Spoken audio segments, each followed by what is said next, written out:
The Benjamin Dixon Show is only possible with listener support. Go to www.patreon.com/The BPD Show.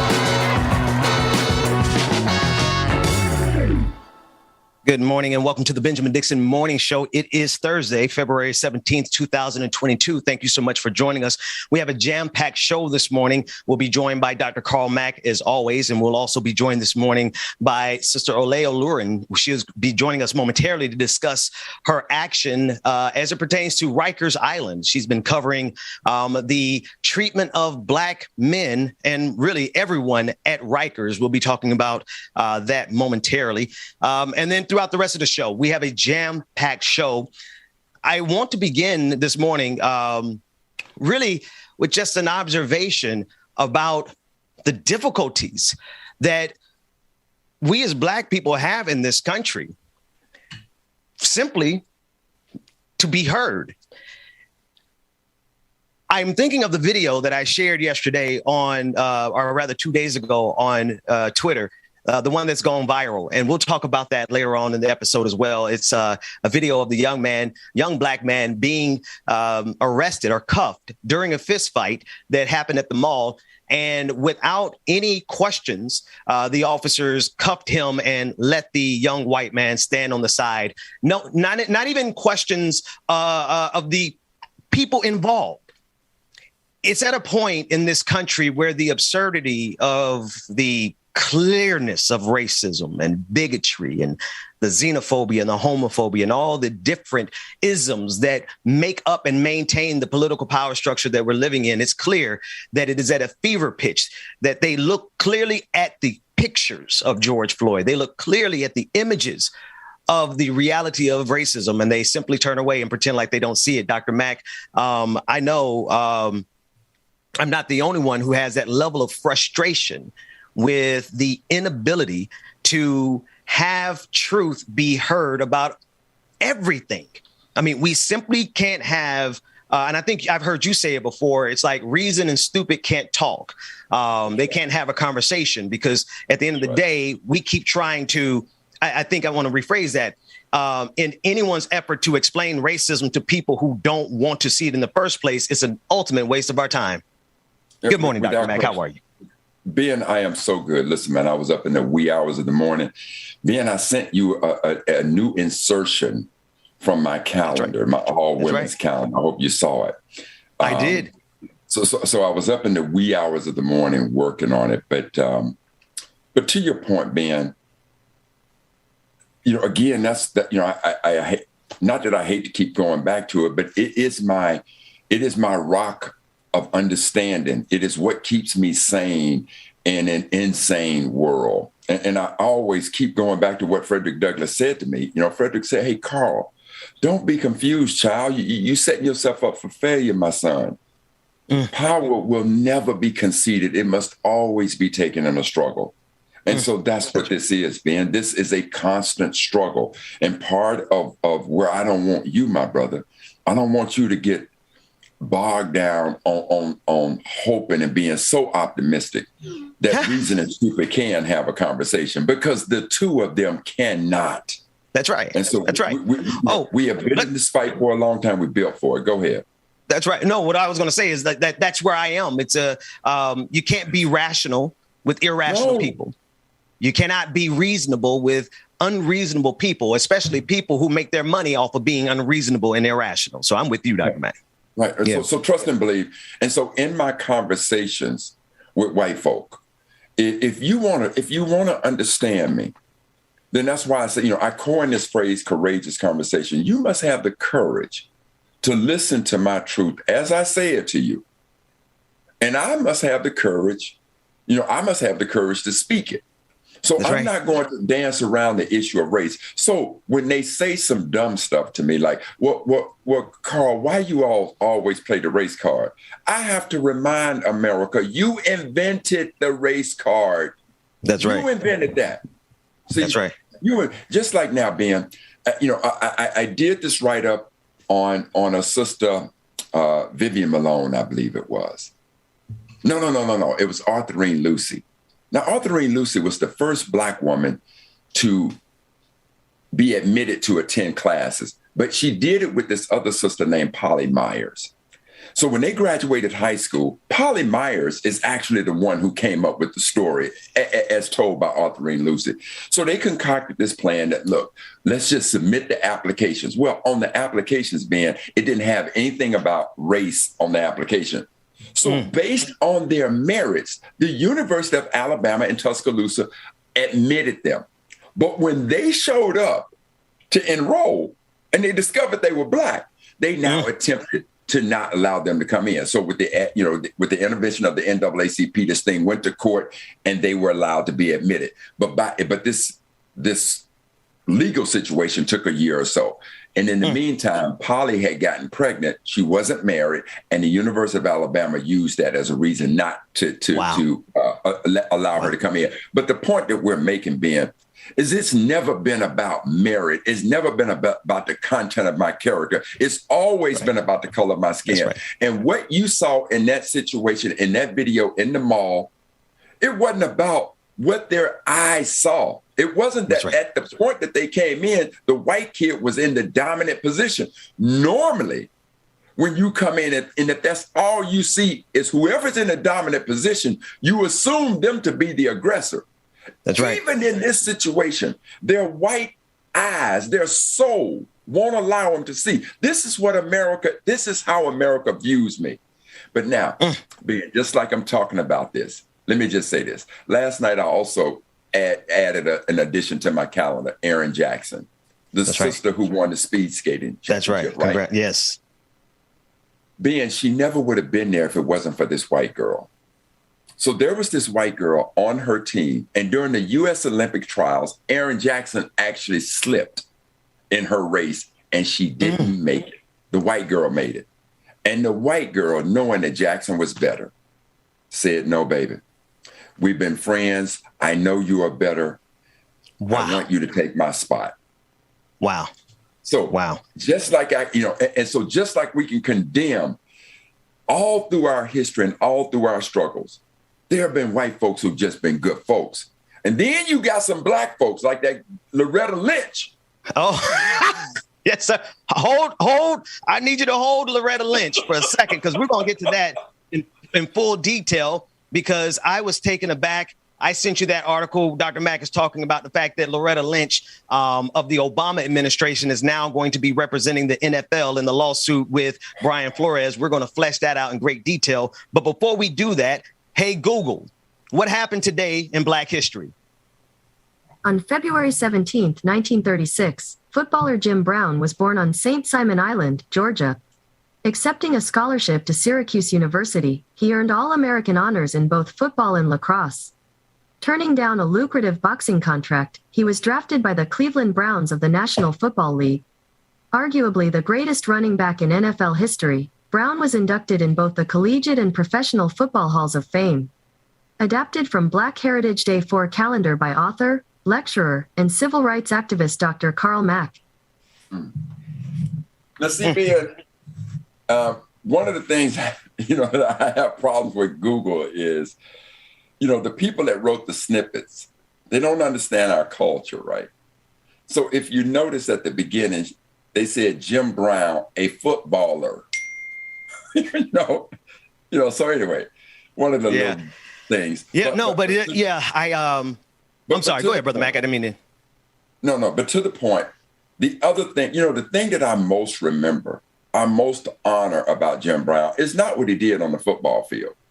Yeah. It's the social consciousness that this brother had. And so I want us to all remember June 4th, 1967, right?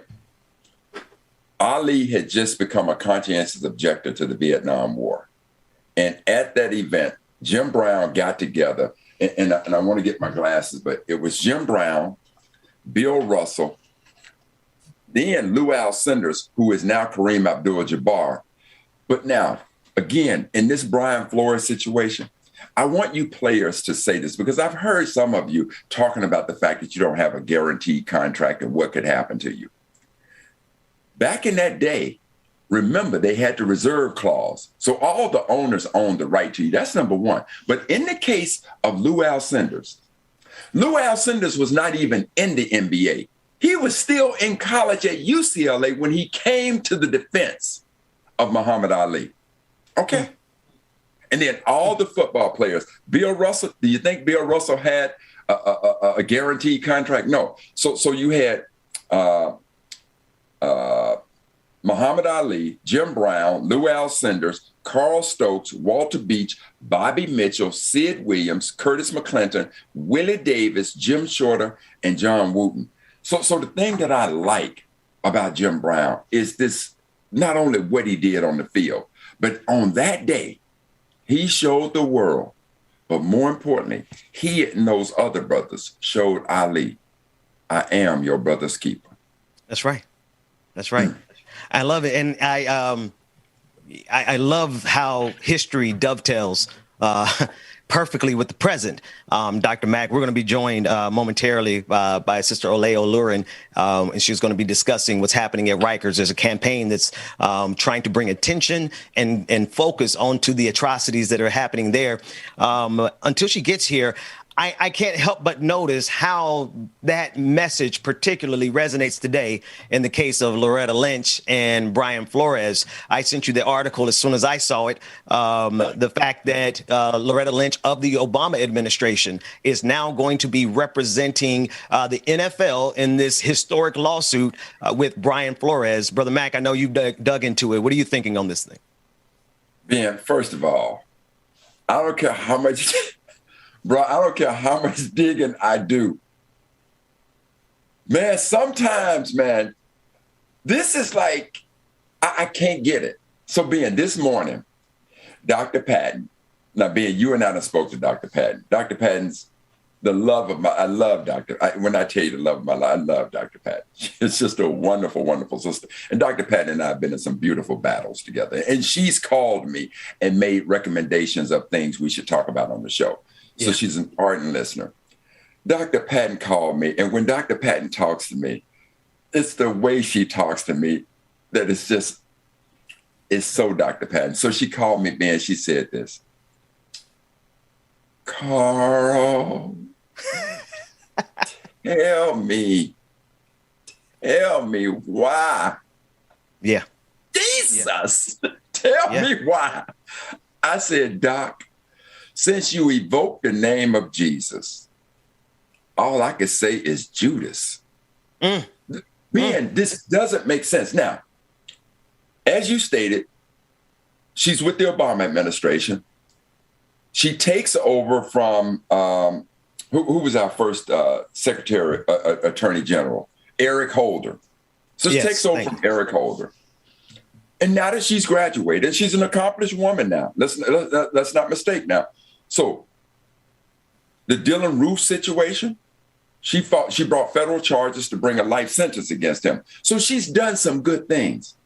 Now, when she retired, when her time as a public servant was done, she joined this law firm. And I'm trying to remember the name of this law firm, Ben. And I was hoping that you would have that law firm at your fingertips. I can look for it while you. I'll find it for you. Go ahead. She's a partner at the law firm Paul Weiss, Refkin, Wharton, and Garrison.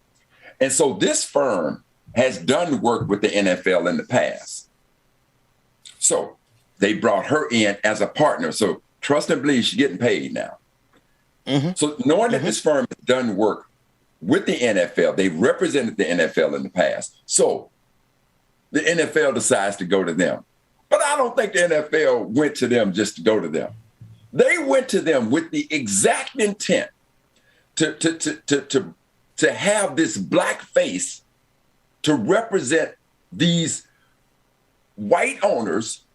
And when I say white owners, I'm talking about white conservative old men owners. That's right. Men like Jerry Jones, who said, my boy is on this team. Better stand for that national anthem or you won't stand with that star on your helmet. I'm talking about that kind of mindset. So now they need to put a black face in front of it, and they go get this black woman. Now I'm going to tell you something, Ben. There's two things in the world that I would never do. I would have never took them 30 pieces of silver and been Judas. I wouldn't have sold that little bit to Jesus. I just wouldn't have done it. I'm not built like that. I wouldn't have sold out little baby Jesus. 8 pounds, 12 ounces. Mm-hmm. And Ben, there ain't no amount of money that you could have given me to represent the NFL in this case. I could represent you in damn near any other case. I couldn't have represented you against Colin Kaepernick, and I damn sure couldn't have represented you against Brian Flores. And I'm convinced that she looked at him and said, well, how much? And the NFL looked at her and said, baby, here's a blank check. You fill it in. And she put that grin on her face, and she filled in a number. Because, see, if I were with that firm, and I was a partner in that firm, and they came to me, Carl, we got a wonderful opportunity. The NFL has just contacted us, and they would like for us to represent them in the Brian Flores case. I would have looked at one of my partners, and I would have asked him, have you lost your ever-loving mind? That's right. That's right. Being at that point, I would have told him, I am hereby recusing myself because there ain't no way on God's green earth. Do you know that if I represented this firm in the NFL against Brian Flores, do you know that I could lose my invitation to the all-black family reunion? Do you realize that they could pull my black card? Get out of here with that nonsense.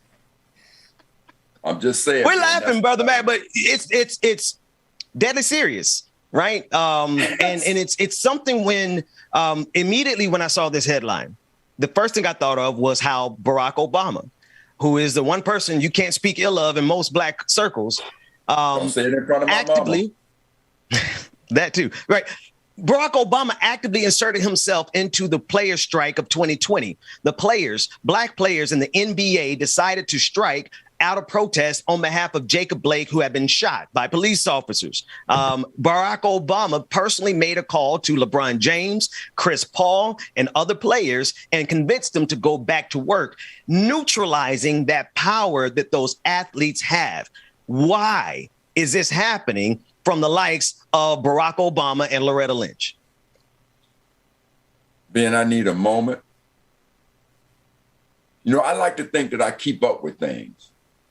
But I wasn't aware of what you just shared with me. And I need a moment because, Ben, I'm in my feelings right now. I don't normally like to get in my feelings, but I am in my feelings because, you know, my mama, Ben, I'm going to tell you something. It's certain people you can't speak ill of. You can't say nothing bad about Kobe Bryant. You better not shape your lips to say nothing bad about Venus or Serena Williams. And that brother, Barack Obama, you can't say. You must have not listened to my show before you came on the show. No, obviously not, Ben. Obviously, I have not listened because I'm saying to you right now, I'm in my feelings right now. I will. For people who don't know this particular story, you can get it at SB Nation anywhere. Just Google how Barack Obama helped convince NBA players to end their strike and return to play. In a call with Chris Paul and LeBron James, I'm reading from SBNation.com. Barack Obama urged NBA players to return to the court and resume the playoffs. Because, you know, you can't interrupt the playoffs. And the players, black players, had enough of black people being killed by the police. And they got the once and the first black president to come and tell these black NBA players to stand down. And that ended the most powerful protest that we could have had from these gentlemen, which was using their labor to shut down the NBA playoffs. So, yeah, they wrote out the big guns on that one. So Ben, all I can tell you is I have gone over and over in my mind with Loretta Lynch. Ben, I don't get it. Man, 100 years, plus years, that this league has been outright racist in their selection of NFL head coaches. And now you trot out a black woman. How does she take that case, man? It's not like she's beholden to this law firm. She's the former United States Attorney General. She can go to any law firm she so desires. Partner, how about, baby, you hang your own shingle and do your own thing? Yeah. But, Ben, all money ain't good money. And all skin folk ain't kinfolk. Bro, Ben, I'm trying to tell you, if I had been a partner in that firm and I were the one that they walked up to, Ben, I'm telling you, I would have told them like that. I said, man, do you understand what you are asking of me? Man, you putting my invitation to the Black family reunion at risk. They could pull my black car. Carl could put me, he could give me reservations in the Kunta Hotel. I can't take this case. Man, I don't know. So Dr. Patton, I'm like Dr. Patton. Dr. Patton, after she asked me, she said, Ben, she said, Carl, and it's funny the way she talked to me. She said, Carl, tell me why. And then she paused and she goes, Jesus. It's too early in the morning for this, Dr. Man, Dr. Patton. We're laughing. We're laughing right now because if we don't laugh, I'm going to turn the corner. I'm going to turn the corner and talk about how there's always been a select group of Negroes who have been willed out to temper Black folks when we get out of line. I don't know if this is that particular paradigm, but it's starting to give me the sensation that it is, Dr. Mack. Ben, I'm going to tell you what, Ben, I'm going to tell you this right now. I didn't want to put her in the Kunta Hotel, but Ben, I think she gets a reservation there. I think I got to put her right there. And now when you told me about Barack Obama, now Ben, I'm going to tell you something. As the owner and the proprietor of the Kunta Hotel, Ben, I could potentially have a falling out with my mama over there. So I'm just saying to you, I ain't putting Barack in. We ain't gonna do it yet. We're gonna because there's still some holdouts. There's some holdouts. There's some people who look at. We'll give them time. Give them time to see it for themselves. But I think this Loretta Lynch thing is like it's a slap in the face, Dr. Mack. Man, I can't look, Dr. Patton. I'm speaking specifically to you, Dr. Patton. I don't know the answer to it. And then now I'm on the heels. I'm gonna tell you what I think Doc asked me this question. She said, Dr. Mack, I know you working on your all women's calendar. If she's in that calendar, in the name of Jesus, she's gotta come out. I said, Doc. So Ben, I promise you this, Ben. If she is in my calendar, she coming out. Ben, I got to. It's coming out harder than Diana Ross song. Listen, for those who don't know, we're going to go to our first break here in a minute. I need to let me be quick. On my connection. For those who don't know, we're going to have a reset on the whole show. So let's go to a break. When we come back, we have more of the Benjamin Dixon Morning Show. We're going to flesh all this out. We have a lot of stories. We have some special guests. More of the Benjamin Dixon Morning Show right after this. Boy, I love you, Ben Dixon. What a way to start my morning. Damn it, that was you. You know what?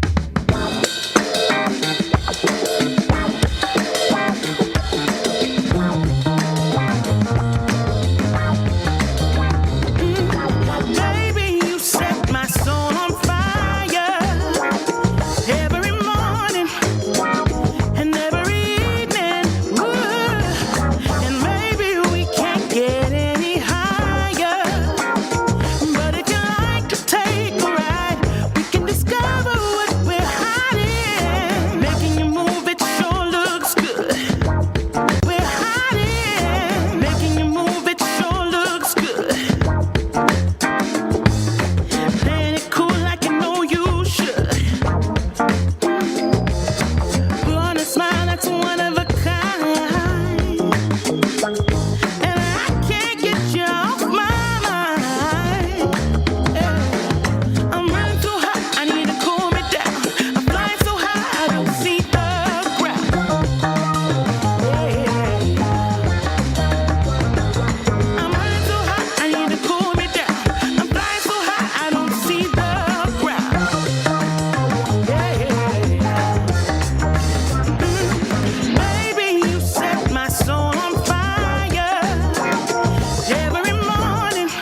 Like, even when I die, I'ma ride for the squad. Let our ties in the hearse.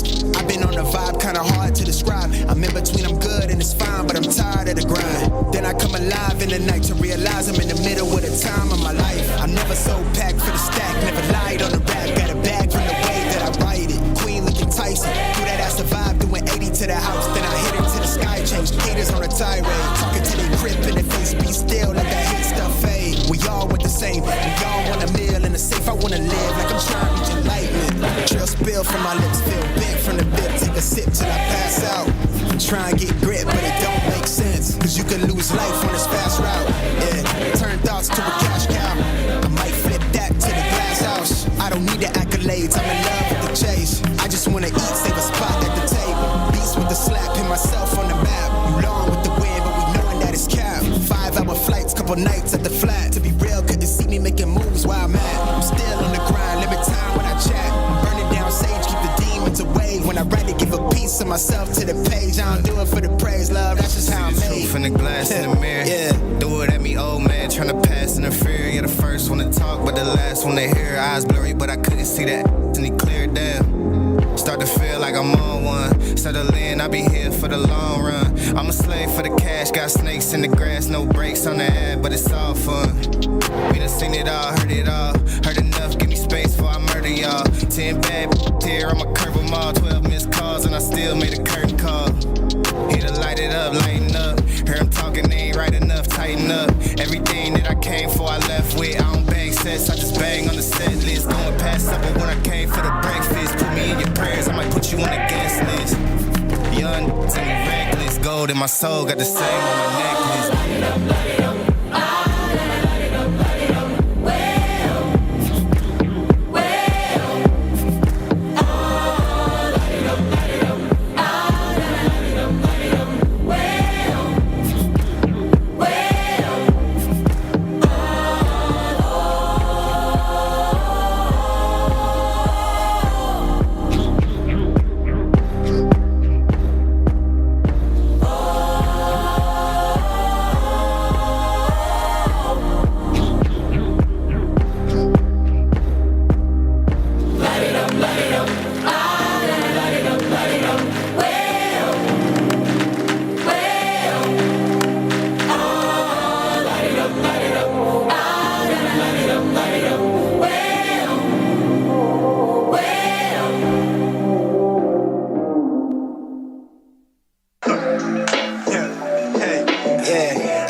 Bluffing with the game, about to build a couple million, came with nothing but my name. I'ma twist it, flip it, stick it like a bop it. Tell them stop it, all them haters out of pocket. Let me plug it like a socket, baby. Big on the say what they said, part. So I skip straight ahead to the bread part. Top out, I'm cool on the chick check. With the kid, know I got the gift paid. Big on the say what they said, part. So I skip straight ahead to the bread part. Top out, I'm cool on the chick check. With the kid, know I got the gift paid. Tell me, can you slide for a real one? Slide for me, slide for Can you slide for a real one? Can you slide for me, slide for Can you slide for a real one? Can you slide for Baby, say I make him nervous.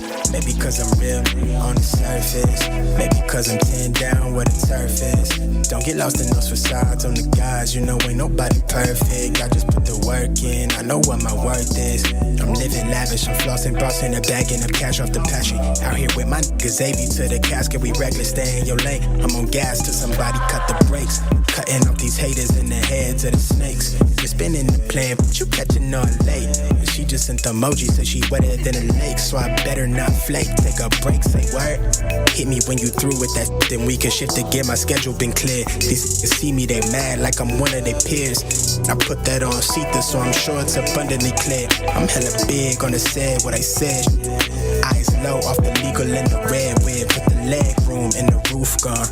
Man, I came a long way from them deals off the Groupon. Right? Big on the set, what they said part. So I skip straight ahead to the bread part. Top dog, I'm cool on the chit chat. Fuck with the kid, know I got the gift back. Big on the set, what they said part. So I skip straight ahead to the bread part. Top dog, I'm cool on the chit chat. Fuck with the kid, know I got the gift back. Keep it real with you, I've been in the field in position. Yeah. I've been trail, you could tell by how I feel.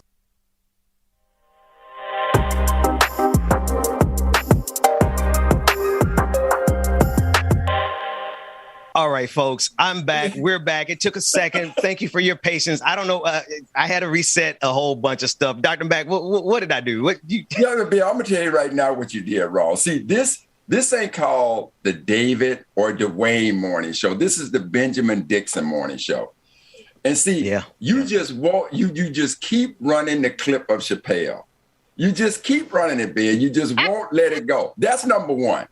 Number two, okay, I'm down with Chloe Kim for two-time Olympic gold medalist. But Ben, explain to me why you couldn't have Erin Jackson and her speed skating and her historic speed skating clip and all that. You want to tell me about Prince whoever getting a COVID test? That's COVID not Ben's fault, Brother Mac. I'm blaming Ben. Yeah, no, the headline. No, David, I got this, David. I got this. You know, I appreciate it. Come on, Ben. I got this. Come on. Bro, Mac. Yeah. If you came to the production meeting, maybe we could have got it in there.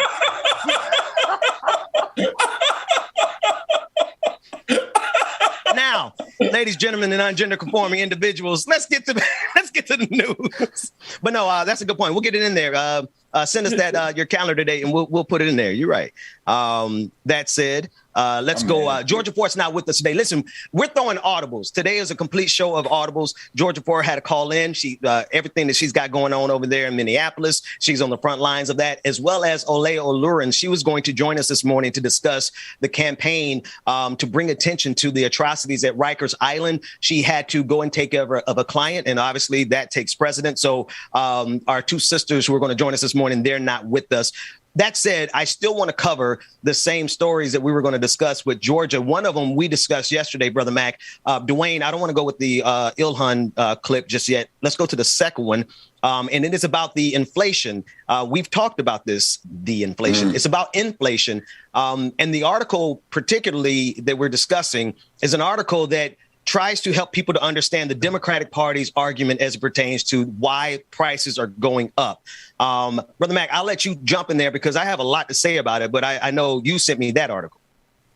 Yeah, so one of the things, again, this, and remember now, this situation, the way the economy moves is when there are things that happen, it takes time before you will actually see the impact of it. So this actually happen. And I'm saying the fact that inflation is going up. So folks, if you go to the gas station and now you see the price of gas going up, I mean, it's not going to be long before, I imagine in some places of the country, you're seeing $4 for a gallon of gas.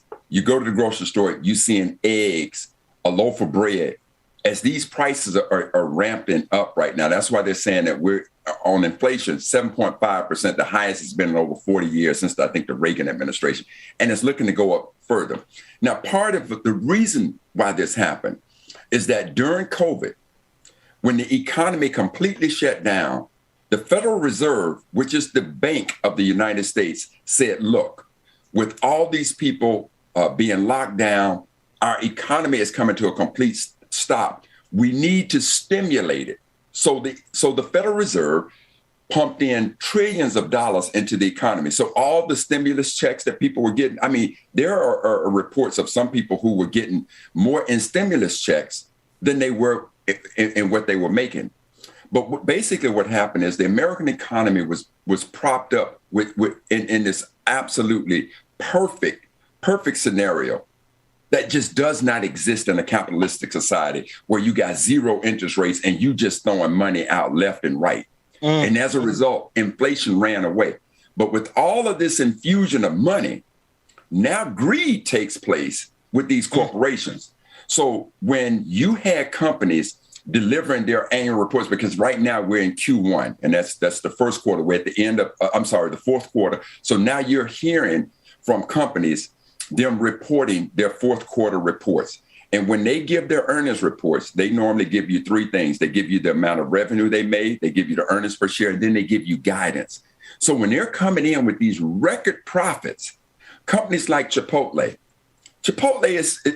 is saying to the stockholders and the analysts, we raise prices, and our client base never even blinked at when we raised prices. So they went to, all of a sudden they start getting record profits. Not that they had to raise prices, they just chose to do it out of nothing more than greed.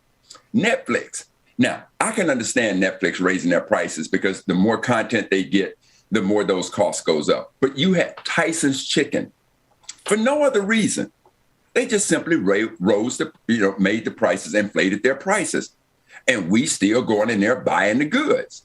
So They were talking about, there's a report that came out that said there were just hundreds and hundreds of companies who raised their prices on goods, inflated them for nothing more than the fact that they could. That's right. They could just do it and they're getting away with it. So this happened. Remember now, all of this quantitative easing and all of this happened under the Trump administration. And so now Biden is catching a blunt from it. That's right.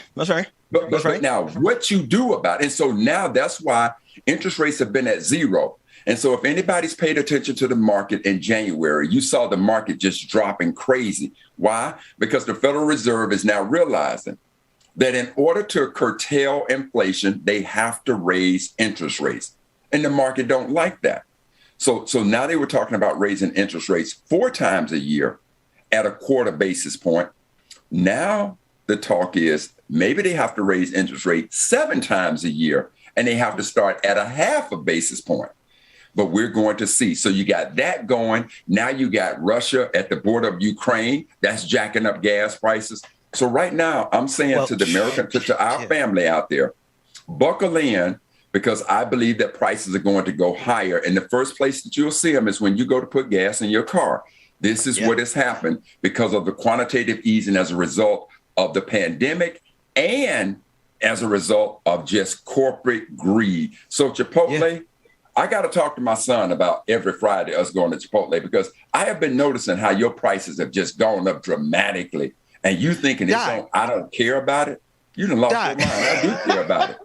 You got that. You got to start asking if you got Chipotle money. Like we ain't had McDonald's money back in the day. If you ain't got Chipotle money, because here's the thing: like every single place has raised their prices. Yes. The prices are going up. The prices have been going up. Now I've been tracking this for years now. The number one excuse that has been used to stop workers from getting $15 an hour is inflation. The price of those burgers at McDonald's have gone up every year consistently, while the price of labor has not gone up. In fact, it's been stagnant for years. And the minimum wage is still, federal level minimum wage is still $7.25 an hour. It's the same amount it was 20, 30 years ago. That said, there's a messaging war that's happening right now. I shared an image on Facebook, and I got a warning saying that it was fact-checked, half true, or missing context. And let me explain so I can give you the proper context. The image I shared was a list of all of the corporation's profits and associating the increase in those profits with the increase in inflation. Facebook, we're streaming on them now. Instagram, we stream on there occasionally. They flagged an image that essentially said corporate greed causes inflation. And they flagged it as missing context or really just saying it was untrue. Here's the thing. This thing is such, the economy is so much in the bag that when we speak a simple truth like you just stated, of course, corporate greed goes into inflation. Of course it does, because that's literally what inflation is. Inflation is when the price of something last year is higher this year. That's inflation. You cannot take out the formula or the variable of corporate greed when, Dr. Mack, you're saying in their own quarterly reports, they are bragging about the ability to raise their prices and consumers don't bat an eye. Yeah, and now the other thing that they're going to say, and if you speak to somebody from an economic standpoint, they're going to say, well, of course prices are going to go up because, remember now, we had to increase the hourly wages. That's right. So that's going. And now under normal circumstances, if you see wages go up, that's a real cost. Okay. All right. Look, family, I don't want to try to be real complex with you, but let's just take Bezos, for instance. Amazon, CEO. How much is Bezos worth? Ben, can you hold on a second? Hey, Google, how much is Jeff Bezos worth? The net worth of Jeff Bezos is $182,400,000,000. $182.4 billion. Let's just assume that we took $1 billion and spread that amongst all the workers at Amazon. There's your increase. So while you're talking about raising wages for folks who still ain't making nowhere near, as a matter of fact, Ben, just imagine if you took the earnings of all the CEOs in the country and compare that to what it costs them to raise the annual wages. It doesn't make sense. This is corporate greed, plain and simple. So the increase in labor rates, to your point, Ben, that had nothing to do with inflation. And the independent group that did the study said that they combed through hundreds and hundreds of corporate earning reports. And they're simply saying that when you go through these reports, these companies are just simply saying, we just raised our prices and our consumers didn't blink an eye at it. I'm blinking. Dr. Mack, I'm blinking. Ben, I'm blinking. They are price elasticity is what they're manipulating right now. There literally is a course in economics, micro 101 price. Mm-hmm. They want to see corporations are literally testing how far they can raise the prices before you stop going through the drive-through to eat their junk food. And unfortunately, I went through one this morning, paid $6, Dr. Mack. I paid $6 for an Egg McMuffin and a little bit of orange juice.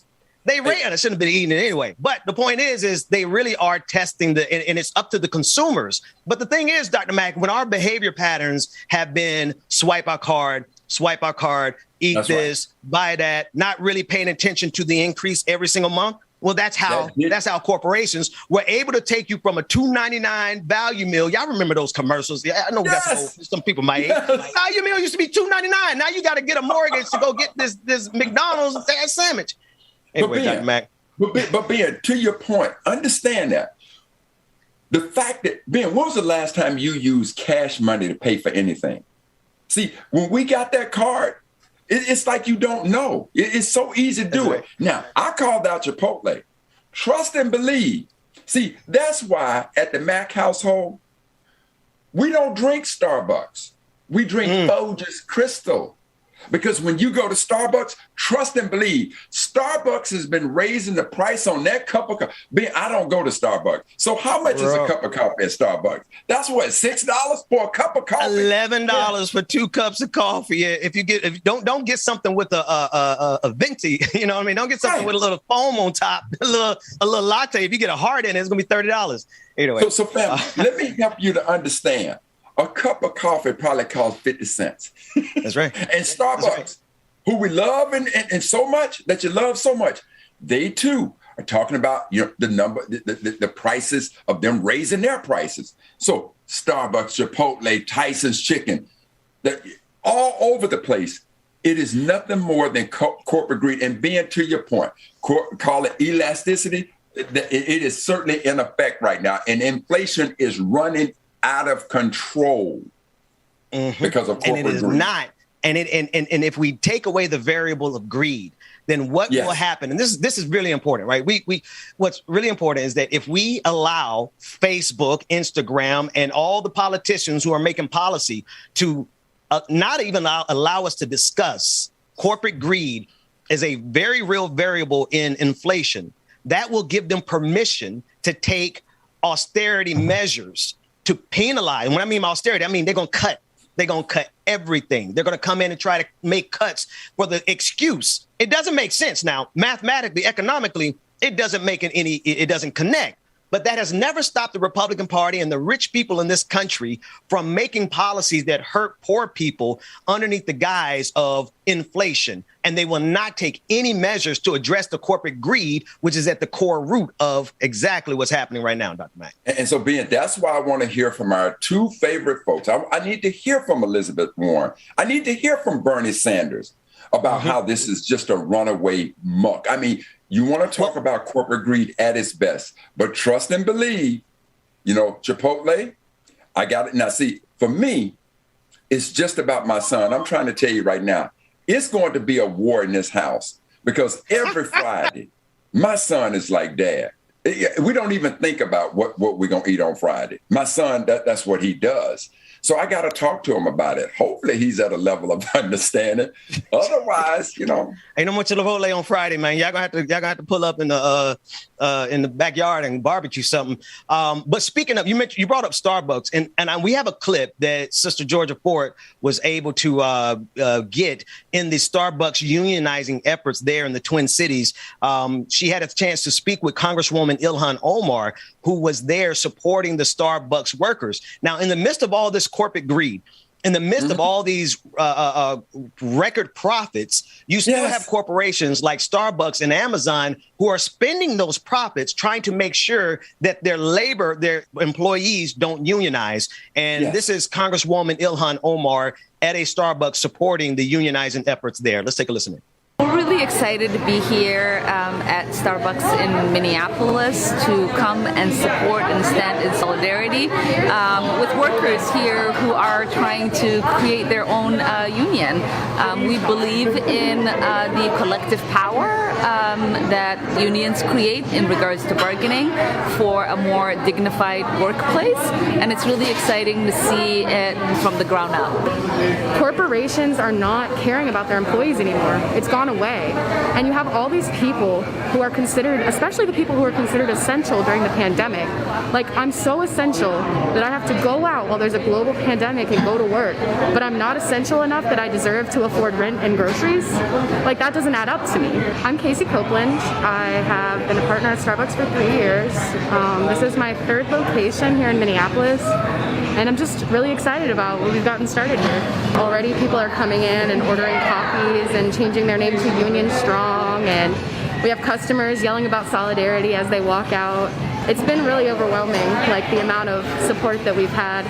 So one of the biggest things that's really important to us is kind of the health and safety of our partners and of our customers. Haven't felt like the decisions that have been made have really made sense for the people that are kind of on the ground, like really dealing with the repercussions of that.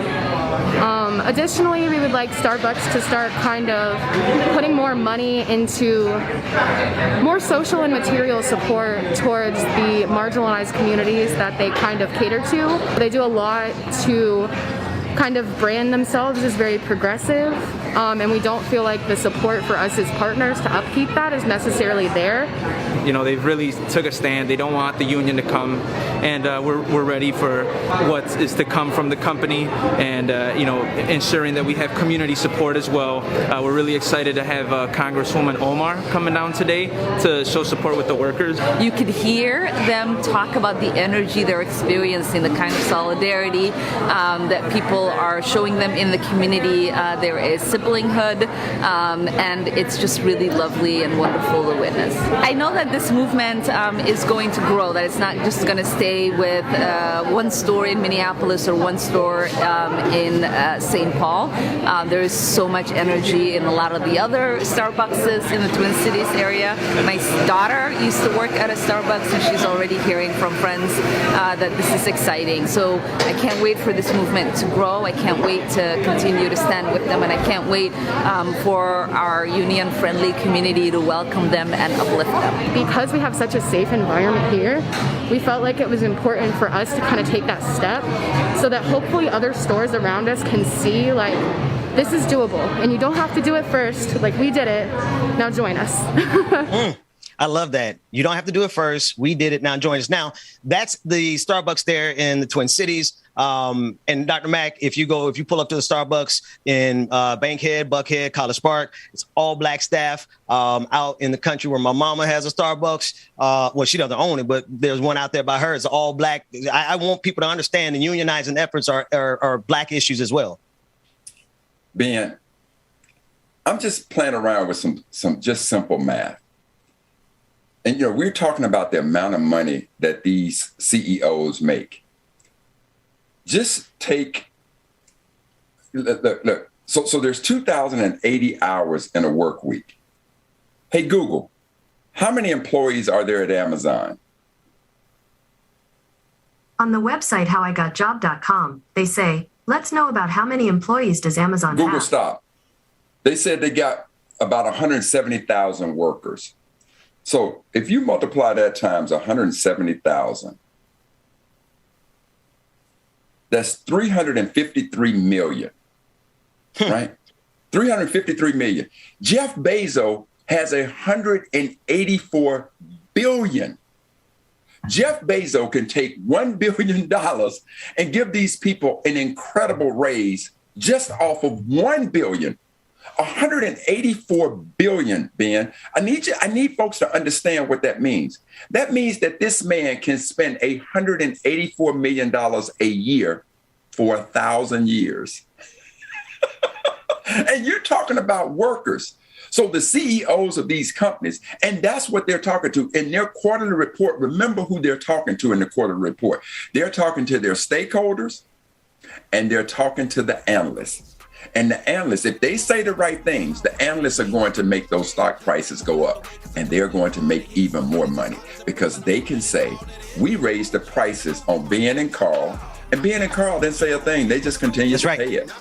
That's right. That's right. Unless we speak up with our money, they're going to keep doing it. Dr. Mack, I think you have to get out of here today, right? Or are you sticking around for the next round? Ben, I've been working hard through the night. And so I got to get up out of here. And Ben, I want to leave on a good note that you and I aren't fighting about this thing anymore. We stand in solidarity. Oh, yeah. But I'm going to say this to you, Ben. The next time we see the B-roll, and if I don't see Aaron Jackson and some other black face up in there, and Ben, you better take Dave Chappelle off. And if that means I need to come to the next production meeting, then you can damn well bet I'm going to be there, Ben Dixon. I see you at 8 o'clock tonight, Dr. Mack.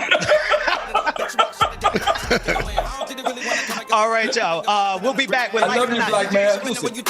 It's in your hands.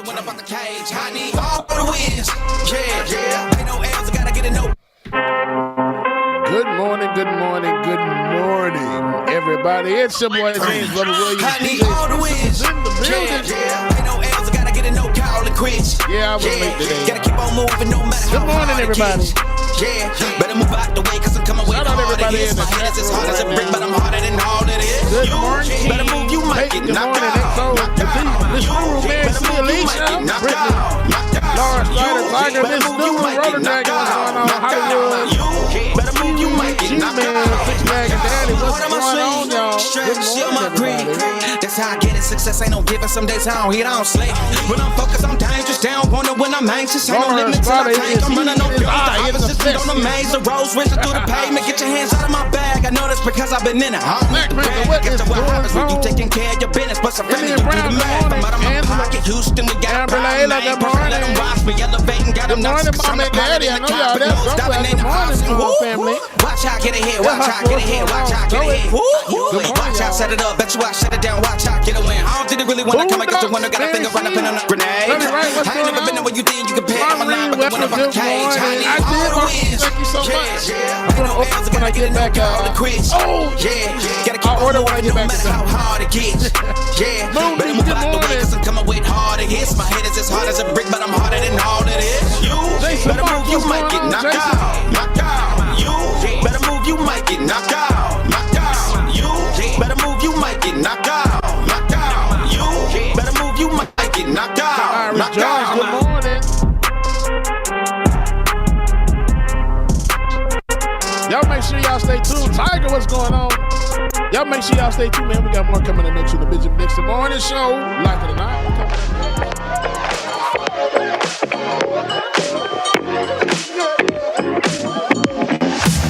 I got an appetite, let's bake ourselves a treat. What you've been mixing, serve it up the way you please. I like the way you shake, you stir, you heat, you squeeze.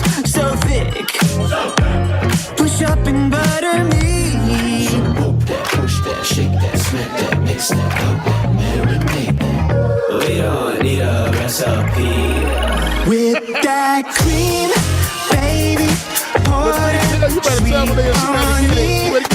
Baby, shade up, we can cook up, we can syrup when we hook up, just you and me. With that cream, with that, preheat this oven up like 5,000 degrees. It's almost ready, we've been craving this all week. Baby, you want it, I got it. I'm hooked on you like phonics. Gotta be honest, you're on it, and this ain't no time to be modest.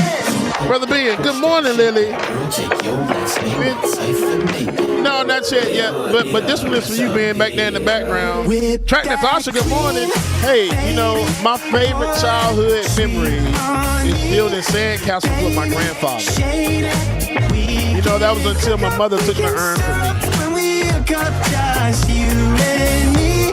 With that cream, with that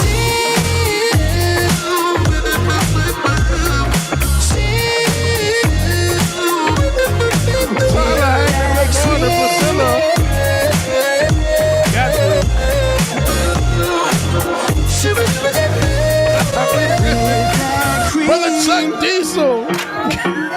And that's sweet on me. We can cook up, we can stir up when we hook up, just you and me. With that cream. With that cream, baby. Pour that sweet on me, baby. All right, y'all welcome back to the screen. My brother from another mother, as we wait for the Azor to stop Azoring somewhere. Benjamin Dixon. Hey, Brother Ben. DJ, what happens when you hit Dwayne Johnson on the button? Can you hear me? I can hear you. I can, man. I'm okay. Without headphones today. I'm kind of jerry-rigged a little bit. My signal's a little fuzzy, but I'm all right, man. How you doing this morning? Man, you look like you on dial-up. I feel like I'm in GeoCities. Remember that platform? Oh, God. Hey, what happens when you hit Dwayne Johnson's butt? You probably get killed. What? I don't know. What's else? No, you hit rock bottom. Oh, man. Yeah, how you doing this morning, brother? I'm doing good. I'll be doing better with my. I think my Wi-Fi signal has the Rona. And when that clears up, I'll be doing a whole lot better. I'm really tempted, James, to troll somebody on Facebook. Today is the 1-year anniversary of the passing of Rush Limbaugh, and they're mourning him in conservative circles. And that's all I'm going to say, because I don't want Jesus to strike me down with lightning. Let's take a look at this fight video. You said I had to turn my head. It was just. That's all I'm saying. Because, I still like, I don't want to tip the universe. Ben, I don't want, Be nice, Ben. I'm going to be nice. I would just say that there are certain people, when their presence is no longer felt on the planet, the world becomes a better place. How about that? Let's take a look at this fight video. We covered it yesterday, James. This is a Bridgewater Mall in New Jersey. This video has gone viral on Facebook, Instagram, Twitter. On Twitter, it has about 1.7 million views. And it is of two teens. One of them is older. The white guy in the video is older. He's in high school. And the black guy in the video is in middle school. The background that we didn't have yesterday is that the young black man was standing up for one of his friends that was being bullied by the white guy in the video. Now, I'm giving you all this context because, when you see the end and you see the police officers arrest or cuff, rather, the black kid and no one else, it's the clearest testament to what racism is like in this country every single day. There's a lot of the expletives in it, but I still want to play it. Let's watch the clip again, and I still have even more information to give you on it. Go outside right now. Go outside there. No, right out there. Go you're talking to an individual. Get up. Go outside right now. Go outside right now. You're talking to an individual. You know I can have my face. Oh, shit. Come outside. Come outside. Oh, shit. Yo.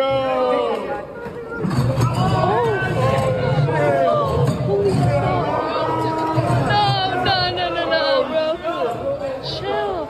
Chill. Brian, get out. Brian, leave. Holy shit. Look how aggressive they are. Toward the kids. Nah, nigga, what the Holy shit. Oh no. Holy fuck. Yo, it's because he's black. Racially motivated. Now, all the expletives, a little bit triggering for me because my instinct is telling me the people dropping the N-word ain't got not a lick of melanin in them. But we're going to leave that for another day. The interesting thing about this was the 15-year-old white kid. His name is Joey. He talked to reporters himself, and this is what he said. He said, I knew it was wrong, and I knew there was going to be problems when they did that. He said, they didn't come for me. This was Tuesday night. He's talked to the local station. He said, this is the white kid. He said, I didn't understand why they didn't arrest me. He said, I even offered them to arrest me. Joey's friend, the white kid in the video, said, filmed the video and said this. The black kid was the only one who was getting tackled. And of course, everybody says that they were horrified, et cetera, et cetera, et cetera. So if what this white kid is saying is true, he told the police officers, cuff me too. He was in the wrong, because I think anybody with a lick of common sense can look at this instantly and know that this was the clearest example of what racism is like in this country. Mm-hmm. Absolutely. And I'll give the Joey his props for doing the right thing and talking to them. But none of this should have happened. But at least he did his due diligence and went to the reporters at least and said, hey, they didn't even arrest me. I offered them to arrest me. Hey, crazy. Arrest me. Yeah. And y'all said no. So that just goes to show, man, I'm just like, come on. At least he did his due diligence. And, I just hope that this gets into the right hands and they do what they need to do. I know Benjamin Crump is going to be all over this in a minute. He is. As it should be, because this thing is, a lot of people, it's not shocking to me, but it is. I don't know. I don't know if we've had something so clear, right? I mean, if you are a human being and you could look at this video and say that this is not racist, then I have to really question whether or not you're a human being, right? You're more likely a Neanderthal than anything else. But this is how I know how damning this video is. You have not heard a single Tucker Carlson, Ben Shapiro, any of these people on the right try to attack this video, because it is crystal clear. The police in this country look at this and listen, like, the boy was younger, right? The black kid was smaller. He was on the ground. He was the one he was getting beat up. But the shorthand that these police officers used in that split-second decision showed very clearly that they see a smaller, younger black child as the threat, as opposed to this bigger kid who was literally on top of him, wailing on him. That's what it is to be a black person in this country. So, and I don't know how much props I'm really giving Joey in this too, because like it's one thing to after the fact be like, yeah, they didn't arrest me either. Like I don't know why they weren't arresting me, but while they was down with their knee on my man's neck, what was he doing? He was sitting there chilling, looking like, and he stood up looking at him like he ain't say a word. There was other people in the background like, oh, this is because he's black. But Joey was standing there like, yep, you get him. He even pointed to him. Yeah. So it's like he's sitting there like, pause it right there where he had his arm on his hip. Like, I guess you're wondering how I got here. Yeah. I don't know how much props I'm really giving. It's one of them situations where it's just like, it's easy to say after the fact, like, yeah, I should have gone down too. But, here I am walking free. But in that moment, he was pretty happy. Agreed. Yeah, I see what you're saying, Dwayne, especially as one of those things. It's just like, are you doing it to be authentic because you saw this happening? Are you doing it, like Tiger said in the chat, for street cred? That's it, yo. Or are you just for your 15 minutes of fame? Exactly. Yep. Just capitalize. So he can say after the fact, like, yeah, I tried to stand up for the black guy, but look what, Wait a minute. Dwayne. Go ahead, Dwayne. Do it again. That was so goddamn spot on. That's all he did, yo. He started the fight with the black dude and then was talking to the reporters after, like, yeah, they had him down on the ground, and I was just sitting here wondering why I wasn't getting arrested as well. Dwayne would be known as Joey from now on. Hey, Joey. Hey, Joey, what happened, Joey? So Joey, Tucker Carlson, Joey, so what happened? I was just sitting at the mall. All of a sudden, this big black man jumped me. Man, wait, no, listen, we need the. We're going to be joined. Let me move forward. We're going to be joined momentarily by George Johnson, author of the book "All Boys Aren't Blue," discussing how their book has been banned in either 10 or 14. There's two accounts, 10 states. But according to Democracy Now!, they're saying their book has been banned in 14 states. This is all connected to the whole critical race theory. It's connected to all the legislation that's happening in Florida. James, I don't know if you heard about the legislation that Chevron Jones was speaking out about in Florida, where they're trying to make it so that you can't even mention the word gay in classrooms, right? Yes. So it's funny to me, like, wherever you find homophobia and transphobia and all these other phobias, you're going to find racism. You're going to find all kinds of bigotry. So we'll be talking about this pushback against critical race theory and specifically the banning of George Johnson's book, All Boys Aren't Blue. We'll be speaking with them at 9:30. And then obviously we'll be joined by Rebecca Azor whenever she decides to Azor her way on in. Anytime now. Tomorrow. Oh, speaking of tomorrow. Oh, what is? Oh, yeah. Love you, Ben. I forgot to tell you that I'm traveling tomorrow morning, so you guys will not see me tomorrow. I love y'all. I mean it. Ben, see, look, the boss is mad at me now. See what had happened was. Man, I ain't worried about that, man. Listen. I might not even be here tomorrow. Look, just make sure we got some good music, man. You gotta do what you gotta do. The other thing I wanted to talk about while I had you, particularly, the baby. The fight that the baby had, and I want to talk about this in context of there's a whole lot going on in the rap world, right? In hip hop world. Yeah. You have Eric Adams of New York, the new mayor of New York, who is taking a stand against drill music. And he had a video, an interview, or at least a presser with a lot of rappers there from New York. And that dovetails over into the conversation about the fight, the video that came out of the baby getting into a fight at a bowling alley. There is a lawsuit from the gentleman who's in the video with the rapper. He is going to sue the baby. I just think it's there seems to be like, when did this turn happen, James? I left hip hop in 2009, 10, whenever the Carter 4 or the Carter 3 came out. That was like the last album I really was like into hip hop. But it seems like since I've been away, a lot of rappers are just killing each other now. It's just or did I miss it? And it was like that the entire time, because I don't remember it being rappers dying that much as they are dying now. I wouldn't say dying. A lot of them, there haven't been a lot of deaths. I think the most recent deaths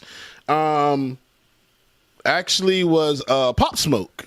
Any other one, it was just like, it was more so health issues. What's his name? Juice WRLD, Triple X Extension, if I'm not mistaken. But I don't think there have been a lot of hip hop like killings on like verses, killings on killings. Nipsey, Nipsey, I think, was one of those. I'm not going to say an exception. Young Dolph was the other one, yes. I don't think it was one of those things where it was a rapper versus a rapper. It was more so they still stuck to what they knew. They were still in their element. Okay, Nipsey, I see what you're saying. Nipsey was one of those. He was helping out, doing so much for his community and doing so much, but you always have that one crab in the barrel that always try to pull you back in. And unfortunately, I think that's what happened with Nipsey, and I hated that.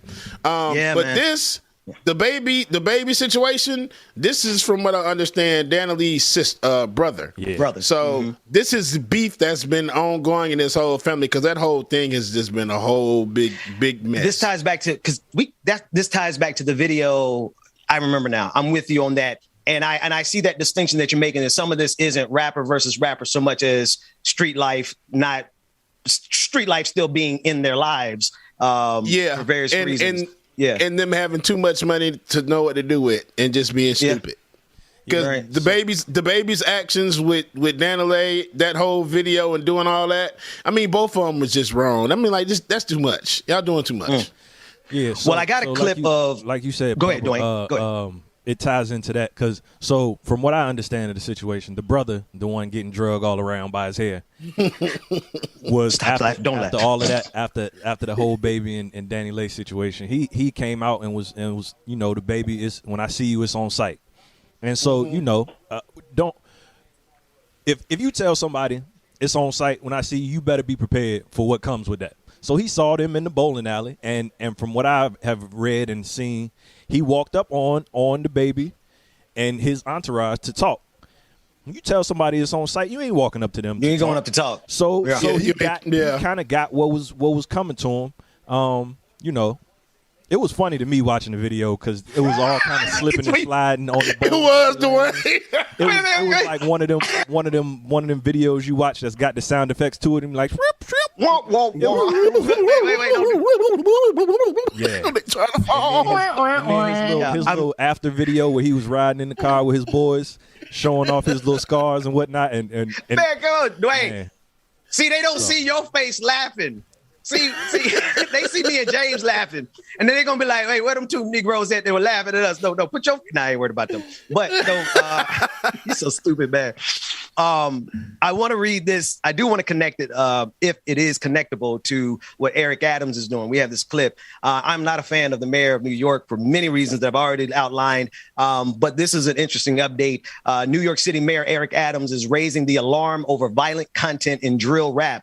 A controversial, and this is according to ABC News, a controversial and popular subgenre of hip hop, and wants social media companies to restrict artists from sharing their music on those platforms. Mayor Adams admitted that he had no idea what drill rapping was until his son, Jordan, who works at Jay-Z's Rock Nation, sent him some videos.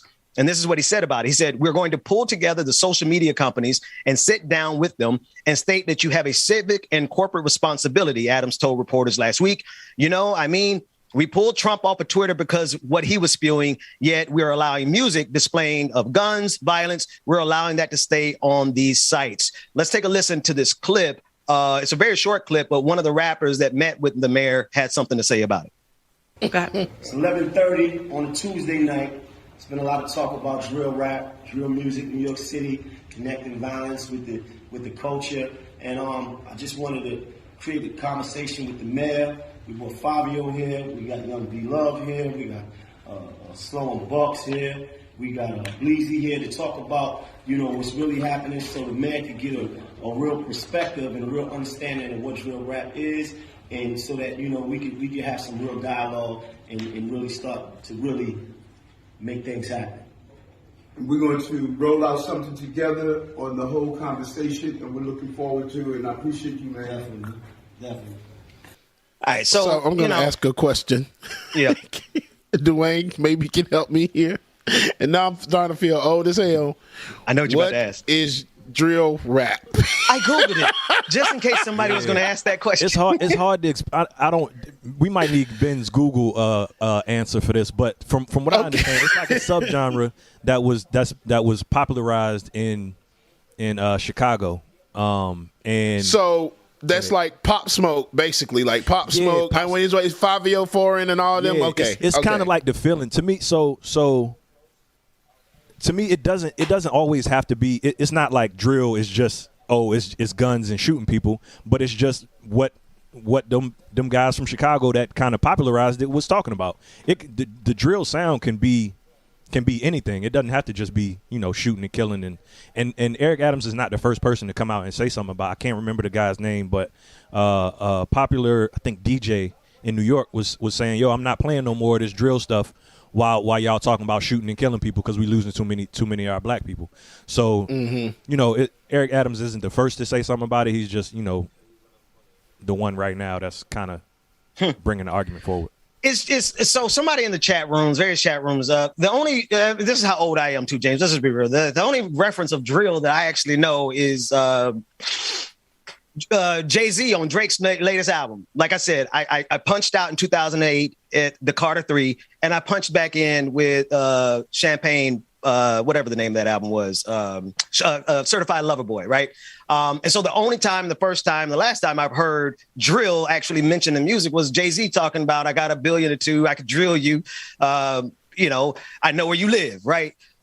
I'm wondering how distinct drill music is from everything else, because honestly, like, we've been murder, kill for a very long time in hip hop.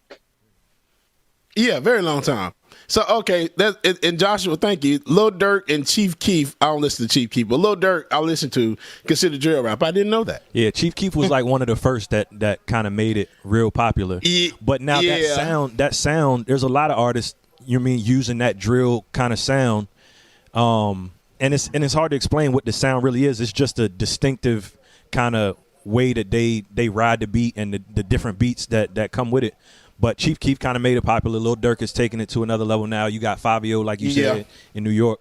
But there's a lot of rappers using that drill sound. Kanye's used it on a couple songs recently. On his songs, so, okay. It's more of a sound and not the content of the music, but it's associated. Of the music, right? The shooting and stuff is associated with it because of the artist that made it popular, and that's kind of what they've been talking about. That makes a lot of sense. Azor is at the door.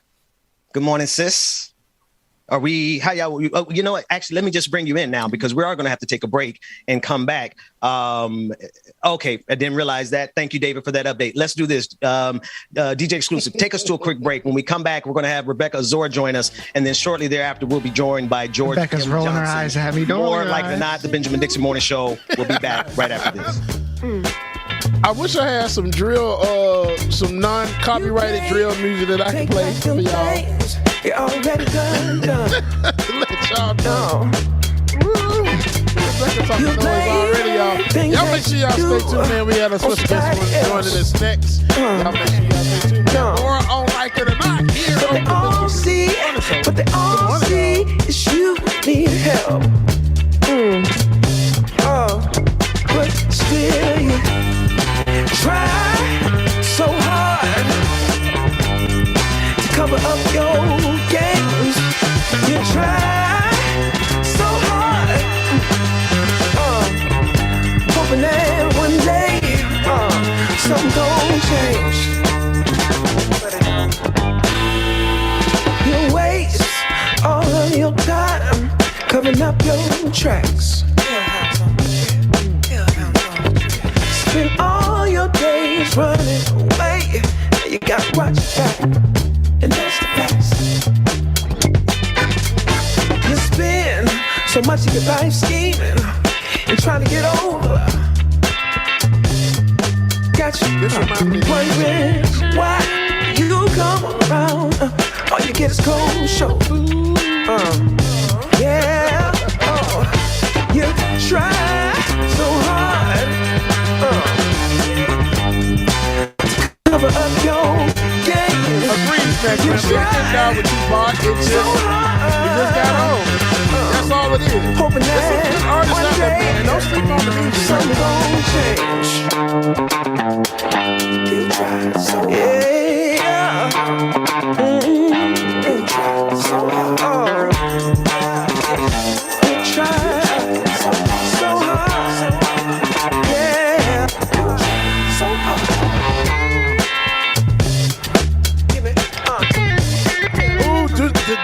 Juma, please forgive me if I said your name wrong.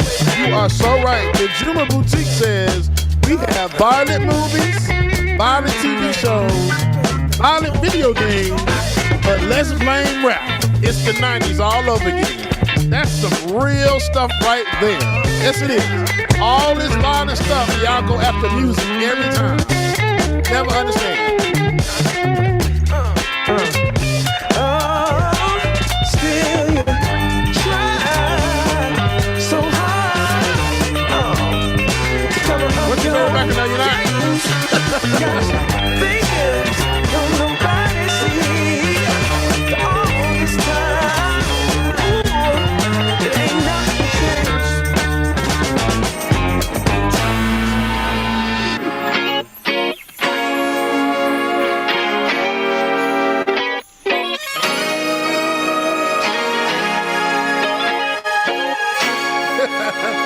One Source Productions, good morning to you. Somewhere on the scene. It got a little longer. Man, good morning. Y'all make sure y'all stay tuned, man. We got more coming up next. Bring out, so to speak. Now come a little closer. I feel a little light in the light track. Carter Wright. Somebody telling me I can't do something makes me want to do it. Absolutely. Still a little light in the light track. It's still a bit of good. So good. And I know just what to say. And I know just what to do. And I'm so sick of pain. But it's all too quick with you.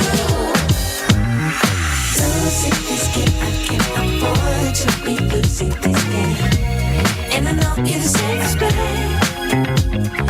Losing my mind, can't find the words. No, I can't seem to find. But I'm really trying again. Reason why it's taking time and choose. Whether we green or yellow, whether we deep or shallow. Please me now, 'cause we're about to lose. Whether we buy or hello, whether we stay or jello. Sometimes money means you want a little bit of gasoline. Burned out, so to speak. Come a little closer. Here's some disclosure. Do you mind to quit your pretending? Truth or false, shit never ending. Hear me now and stop condescending. You see, I'm begging you, hear me begging. If you're sick for love, don't try to hide it. Find it deep inside and try to hide it. If there's a way, I'm about to say, I'm gonna hold your games and now that you've been losing this game, I can't afford to be losing this game. Okay. And I know you deserve respect. Losing my mind, can't find the words. All right, y'all, welcome back to the screen. My brother from another mother and my sister from another mister, Benjamin and Rebecca. Actually, Rebecca's not with us yet. She will be joining us. If we could get her by the after party. Or actually, hang on a second. Make sure I got my screen up so I can see. Okay. Welcome back to the Benjamin Dixon Morning Show. It is Thursday, February 17th, 2022. I'm excited to be joined this morning by George M. Johnson. I'm excited because there's a conversation that has to be had about the effects of everything that we see happening around us as it pertains to critical race theory, the fight against banning certain books, and even in the state of Florida, the fight against the LGBTQI community that's being waged by people like the governor there, Ron DeSantis. George Johnson is the award-winning Black non-binary writer, author, and activist based in the New York City area. They have written on race, gender, sex, and culture for Essence, The Advocate, BuzzFeed News, Teen Vogue, and more than 40 other national publications. They are the author of All Boys Aren't Blue, which has been banned now in nearly 20 states. I want to repeat that. They have banned this book, All Boys Aren't Blue, in 20 states. George, thank you so much for joining us. How are you this morning? Thank you for having me. I'm I'm awake. I'm in LA, so it's just turned 6:30. But I'm excited to be here. We appreciate you getting up that early. I know the West Coast is a monster when we try to do these live shows on the East Coast, so we really do appreciate it. Tell us, if you don't mind, about the book All Boys Aren't Blue and what you're fighting against now, which is a full-on court press to ban your book everywhere. Yeah, my book, All Boys Aren't Blue, is pretty simple. It's just my life story from birth until the age of 21, growing up as a Black kid in a small city called Plainfield, New Jersey, who always knew that I was different, even if I didn't have the language to understand what different was. And so the book really just showcases my journey through childhood, through being a young adult and going to college. But it tells the true story of what that existence is like at the intersection of Blackness and queerness. And my story also intersects and weaves in a lot of moments from my family, because my family was very queer affirming, which is something that we don't often hear about or talk about within the Black family dynamic. And so it's really a love letter to my grandmother in many ways, but it's a story about family and just one person's journey, myself, on, through the age of discovery. What about almost 20 states? That is a huge statement to the threat that those people, that group, that cabal see your work. I want to take this in two steps. What about your work makes them so afraid? And then two, how could we best describe that group that is now almost at 20 states banning your book? Yeah. My book, at the root of my book, it tells the truth. My book simply tells the truth. The sections that they are pinpointing are two in particular. One where I discuss a sexual abuse that I experienced when I was around the age of 12. And a second section where I talk about losing my virginity, and I was a little bit older. I was around the age of 21.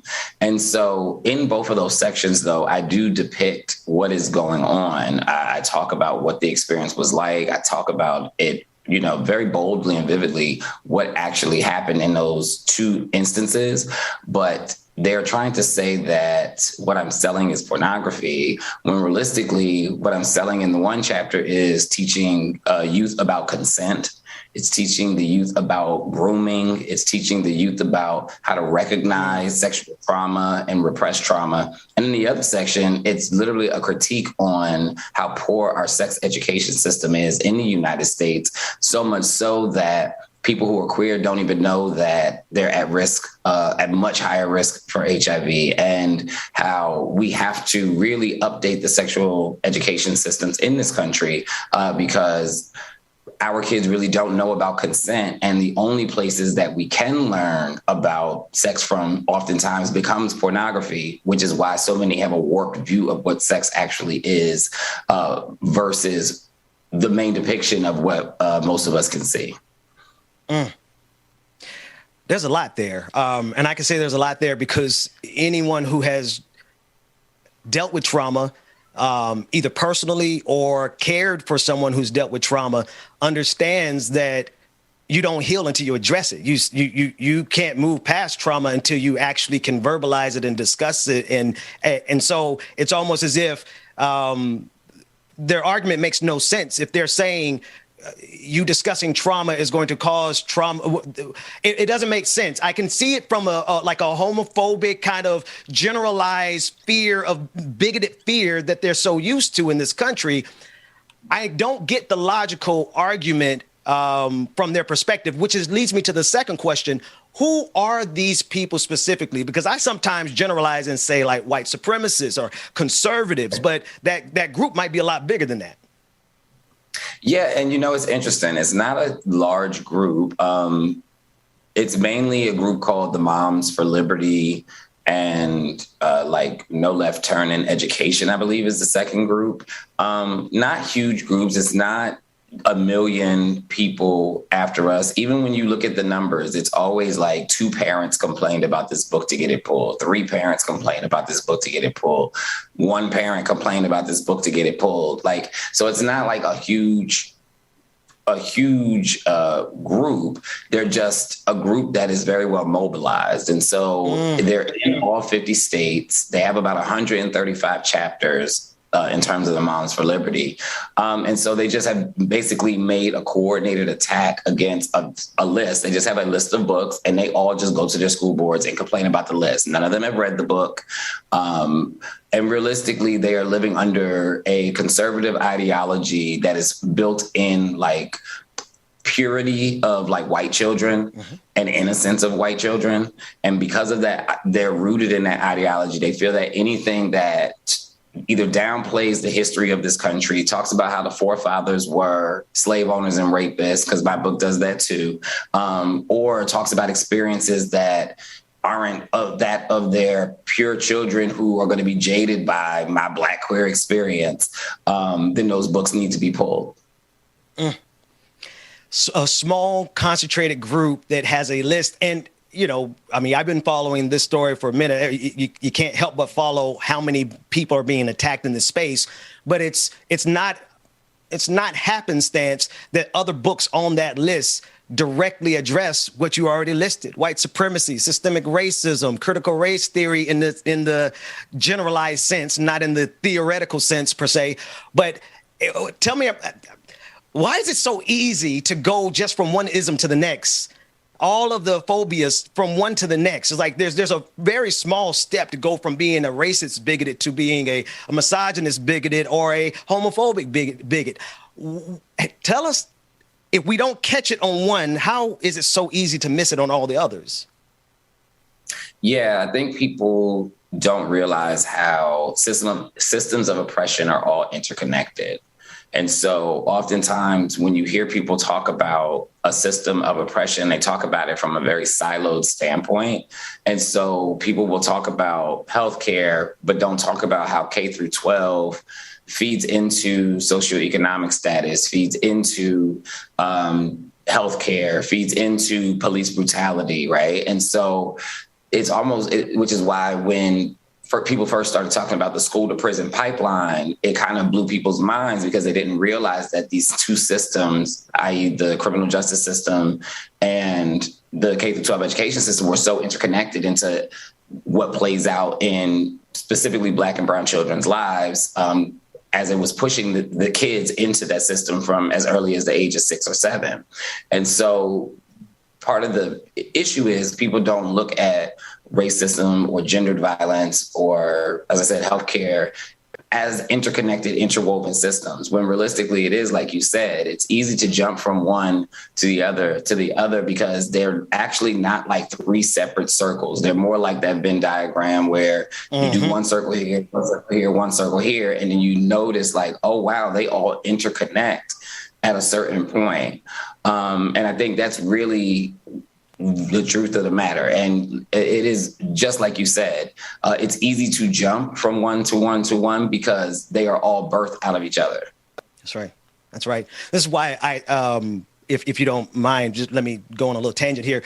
That's one of the reasons I throw people off with this show a little bit, because there's a generalized expectation because of my background that I would hold some of the same bigoted views and that I actually had once held. I mean, I wrote a book about, you know, my past, growing from my religious context, and I can't even blame it all on religion. A lot of my growth had to come from just community and culture, movies that I watched, teaching me to have a bigoted view or use bigoted language as it pertains specifically to the LGBTQIA community. And so I have found in this space of trying to create something that everybody Black can be comfortable in, I found some of the most pushback that I get is right here at this specific intersection. When we try to open the doors of the church to everybody, it gets a little tricky. This is a facetious question, but have you ever run into that? Oh, yeah, all the time. Yeah, all the time. And like you said, like even with the church, it's like, come as you are. And then in very small print, it's like, except if you are this, and this. I mean, I will say, even with the book ban, I haven't run into as much pushback from pockets of Black communities as I anticipated, but a lot of the silence also still speaks volumes. And so it's kind of like where, you know, these conservatives are very vocal and very loud. I'm not seeing like the historic Black organizations push back or say too much about the topic. And I think silence has a voice. And so I think right now what we are witnessing is how those organizations, specifically, their silence is speaking volumes. Because just with my background of being a member of Alpha Phi Alpha Fraternity Incorporated, just with my background of being a 2-time HBCU alumnus, there's no reason that places like the NAACP haven't picked this up, and places like the Black churches aren't picking up the book bans. And right, I grew up with a Black grandmother who went to Mount Zion AME in Playville, New Jersey, and I went there, you know, my whole life. And so I think it's the silence that speaks for a lot of those places and communities right now. Yeah, it's a process, and we'll talk more, because I would love to get you back to talk even more about your second book that is rooted in our Blackness and is rooted in this journey. We Are Not Broken. If you don't mind telling us a little bit about that second book, and then tell us how our supporters can get both of them, because LeVar Burton said the best way to push back against banning books is to buy those books and read them. Yeah. My second book, We Are Not Broken, is really a love letter to my grandmother, Nanny, who passed away December of 2019. It is the story of myself and my younger brother, as well as my 2 cousins. And for me, it's like this really coming of age story where you get to see how Black boys deserve to have childhoods and excitement and adventures and imaginations. And we had that, and we all had that with my grandmother. And so each of the grandchildren got to write a letter to her within the book. And it really is just a story about, you know, Black boy joy at its core, and the Black grandmother experience, as she was just unwilling to allow us to not have a Black boy experience because of how hardened society tries to make us. I'm definitely picking up that book, because I'm dealing with that right now, ensuring that my kids, particularly my boys, have the same access to joy, everything that you listed: joy, imagination, just fun. Like, can our kids let their hair down sometime? I mean, not me, but my kids, can they let their heads down and not have to be so hardened because of the nature of our society? George M. Johnson, thank you so much for joining us. But before I go, I don't think I heard you say where they can pick up the books. Tell them where they can pick up the books. Yeah, I mean, you can pick up the books. The books are everywhere, you know, your Amazon, Barnes & Noble, but we always say try and support your indie shops, try to support the independent booksellers. So if you have an independent bookstore, make sure you're trying to support them. There are some great Black-owned ones like Mahogany Books in DC. Yes. Loyalty Books in Maryland and DC. So yeah, there are definitely some great Black-owned bookstores too out there. So try and support them too. Thank you so much for joining us today. We have to get you back as soon as we can. Absolutely. Thank you for having me. DJ Exclusive, take us to a quick break. I think we got more show to go. Rebecca Zora is here. Like it or not, it's about to go down. What you gonna do when the rain is coming down? Nothing more to do when there's no one else around. Bring it back to the middle, push, take it back to the rhythm. Keep it up for good when the sky's falling down. All you gotta do is to bring it to the ground. Hit it up to your inner move, stop, start, down. Nobody can get what you're going through. Nobody can get what you've done. We greatly appreciate you. Make sure that show supporting them and pick up their books. Don't want to miss those. Make sure I go grab me a couple of copies as well too. Y'all make sure y'all stay tuned. Rebecca is in the house. Like it or not. Continuing up next on the morning show.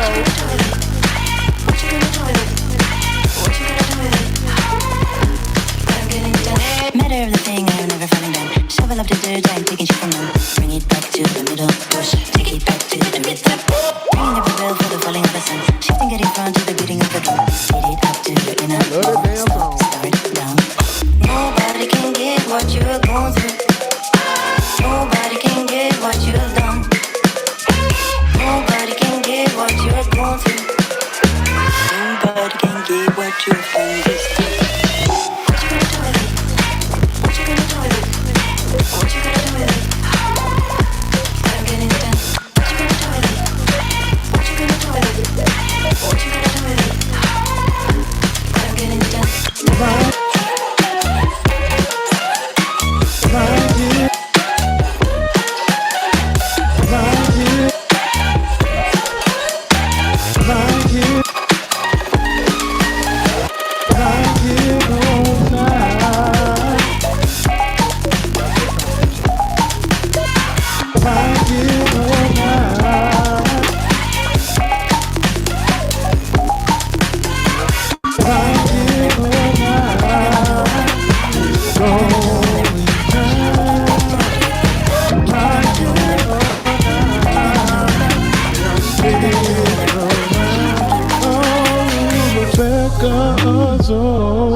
It's coming through.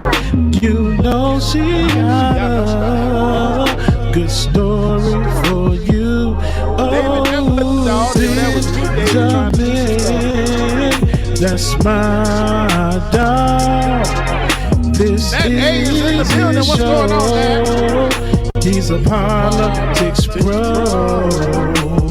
I am your DJ. DJ exclusive. Hey y'all. Y'all know who I am. I stay dropping them jams. Like it or not, it's going down.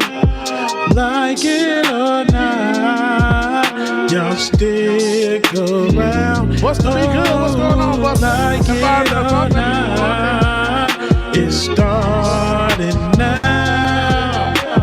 Like it or not, it's about to go down. Like It or Not with Benjamin Dixon starts now.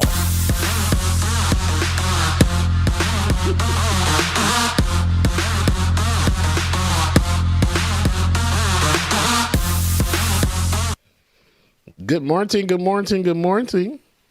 Good morning, good afternoon, and welcome to Like It or Not, where we're free to tell the truth and not care who doesn't like it.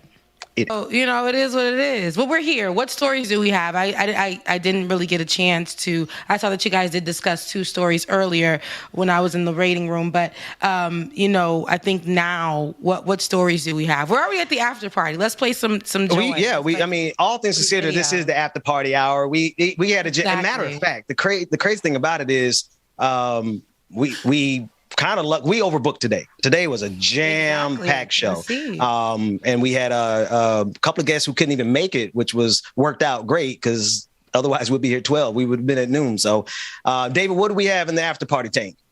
I think there's 2 clips, Dwayne, 2 AP clips. I don't remember what they are, though.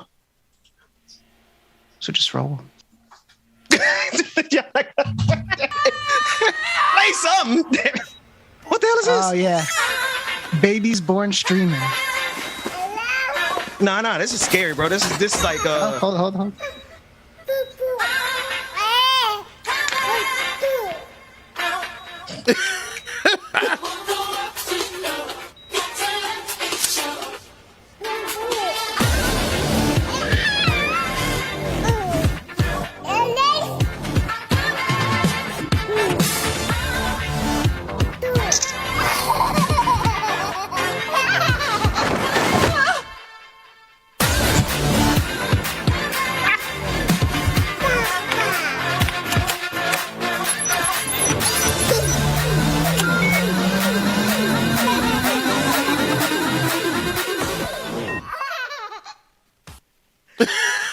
You playing, but my 4-year-old is about like that right now.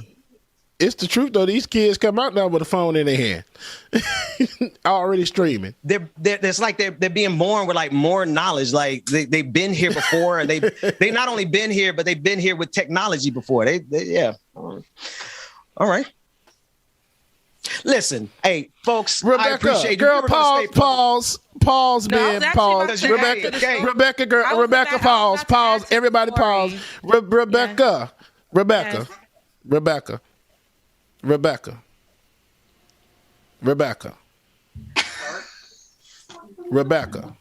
I hear you. Rebecca. Listen, it is Thursday. And I was actually about to add to that story about the kids actually coming out and utilizing their phones. Bubba. But I think that this is why kids don't really have great use of their motor skills for real, because the first thing that they do is have the phone in their hand. While I was in Kentucky, I had my god kids. He used to, when I'm not there, he'll see me on the phone and he'll be trying to go through the phone and try to like talk to me or whatever the case may be. And then when I got there, he was confused as why is she not in the phone and she's literally here. He just kept staring at me and crying and he was so confused. He's like, why is she not in the phone? These kids are very, very phone savvy at like 6 months. Like, they'll try to hold the phone as if they're texting. And he was swiping through. He understood how to do that at such a young age. I remember even before then, my baby cousins, they had like, remember the little bar phone where you could play Snake on there? Yeah. And this is when Snake came out in color. It was no longer in just the green graphic, black and white. Black. Yeah, it came out in color. And he took the phone and he started, like, he would go crazy. Didn't know how to talk yet, but knew how to go into the phone, travel over to whatever he needed to travel to. And this before it was touchscreen. So you had to go click, click, click, click, click, click. He knew how to do all of it, press OK, click it, and then do what he needed to do. It's crazy. It's crazy. And like now, you get one of them now, and it's just like, without even you trying to open up the phone, child, the baby already know how to swipe. They done put the phone up to your face to unlock it, and they swiping by themselves. My little nieces, oh my gosh. I'm like, bro, how you know how to use that already? Mm-hmm. And they know how to do YouTube. They know how to do YouTube as well. It's like, they don't know how to. My best friend was asking her son, she was like, do you know how to read? Like, how do you know this stuff? Because it's like, he knows how to get to YouTube. He knows, like, the title of things, so just looking at it, he just knows. Like these little these streaming kids, they say something else. It's shocking. Okay, and look, my mom has a portal. Portal is like one of the little Facebook things. The portal and the Amazon Echo, mama has. So when they had my niece was there when she was staying with them. My niece would get up in the morning, sit at the table with her breakfast, and would say, Alexa, play Cocomelon, and it'll come right up. And she'll know how to turn it on and do everything herself. Alexa, by the voice. Stop. I was about to say, as soon as you said that, I knew that was about to happen. Look, and then my one in the room started playing. Tell y'all, I'm like, that was scary. The creepiest thing is when you think about something, I don't know, maybe I said it out loud and then it showed up as an ad on Instagram. They listening to everything we doing right now.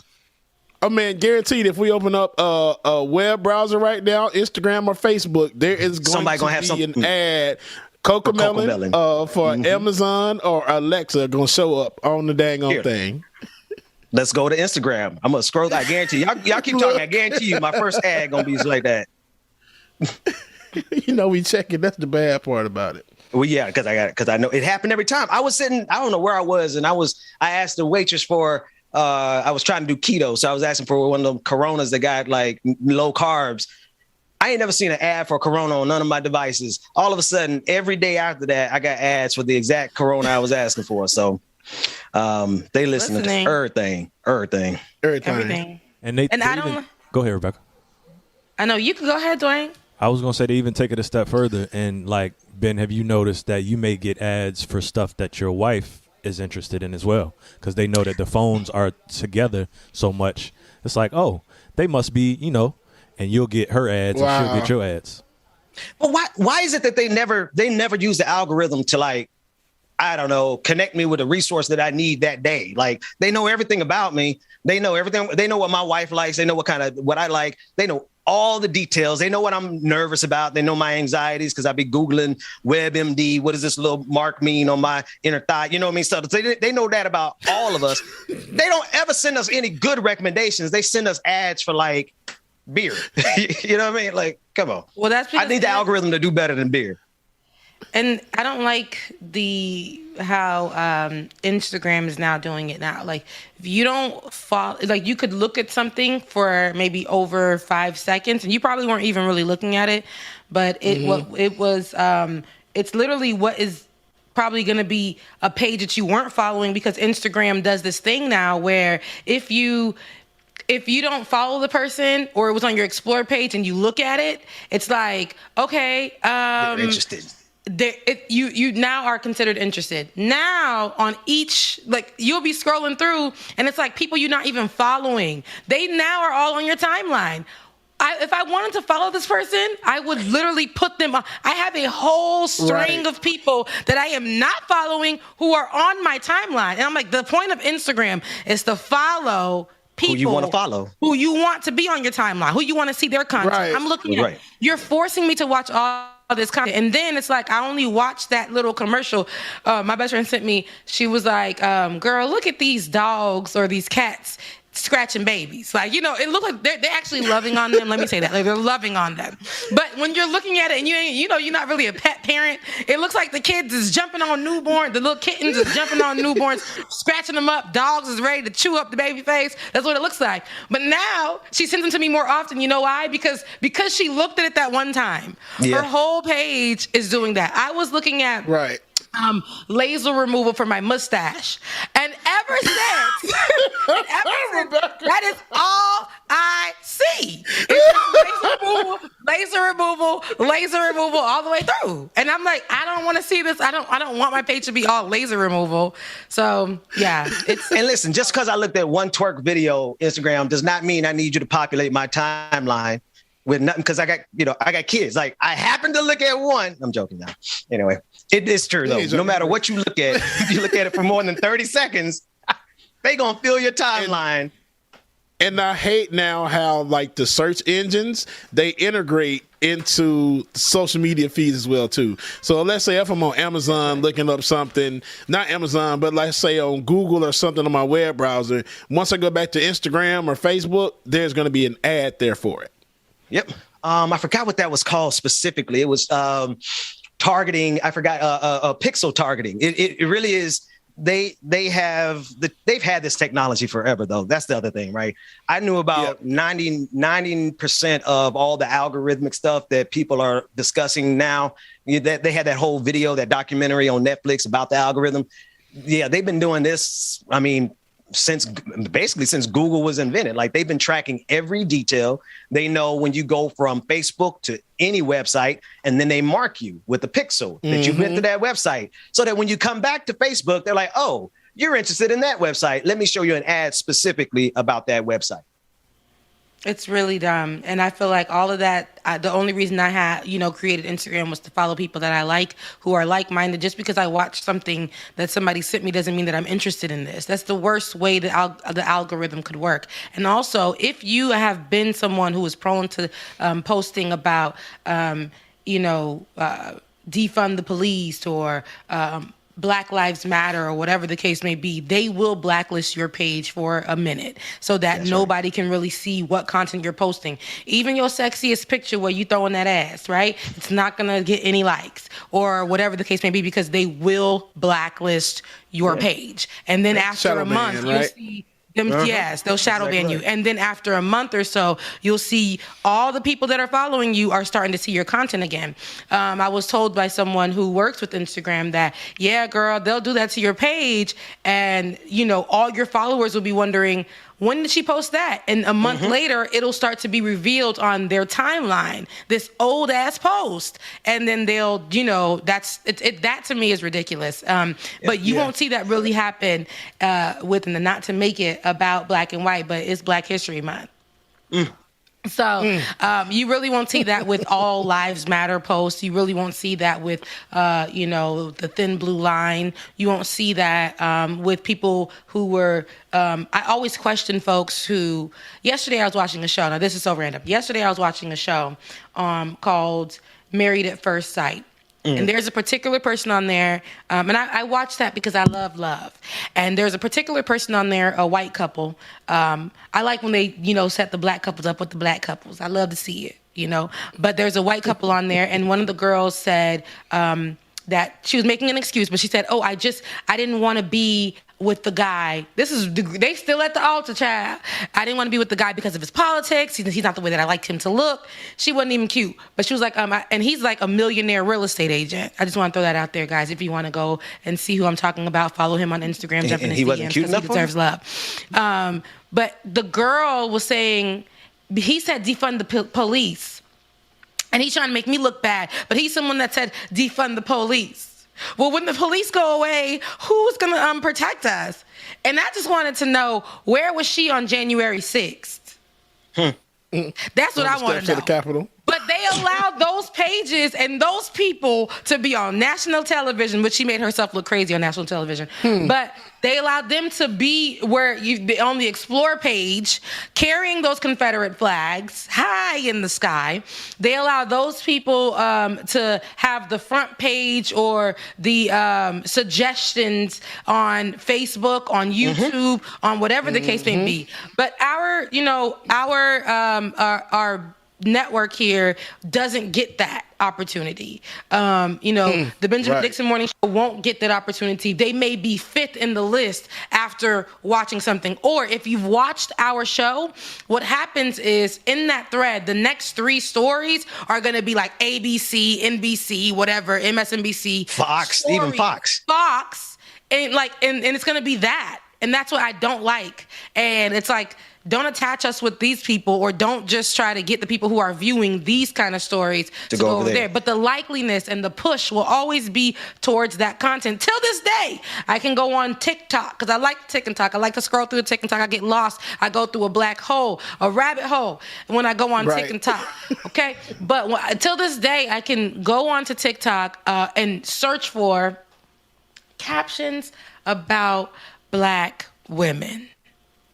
And it will not filter it out. But when I put captions about women, it's all white. All white. There was a TikTok my wife sent me yesterday. I have to get it. But it was a sister speaking to this specifically. She was like, no matter what they do on TikTok specifically, and I think it's true about all the platforms, but I was just watching it last night. She was like, there's no way for black people to cut through the algorithm of TikTok the way TikTok takes black-centric content, wraps it in every other ethnicity, race, and takes it to the top of the algorithm. I don't care if it's a white person talking about racism, Black Lives Matter. That's going to be the first thing you see when you Google something or you search TikTok. You're going to see that white guy that we play on our show all the time. Good guy, love him. But it's like the algorithms are designed. The white guy with the purple background, you talking about that handsome man? Listen, I like him, love him, but he showed get priority on that algorithm. Every time I see him, though, it ain't like the black folks in the space ain't telling these stories either. The same exact way.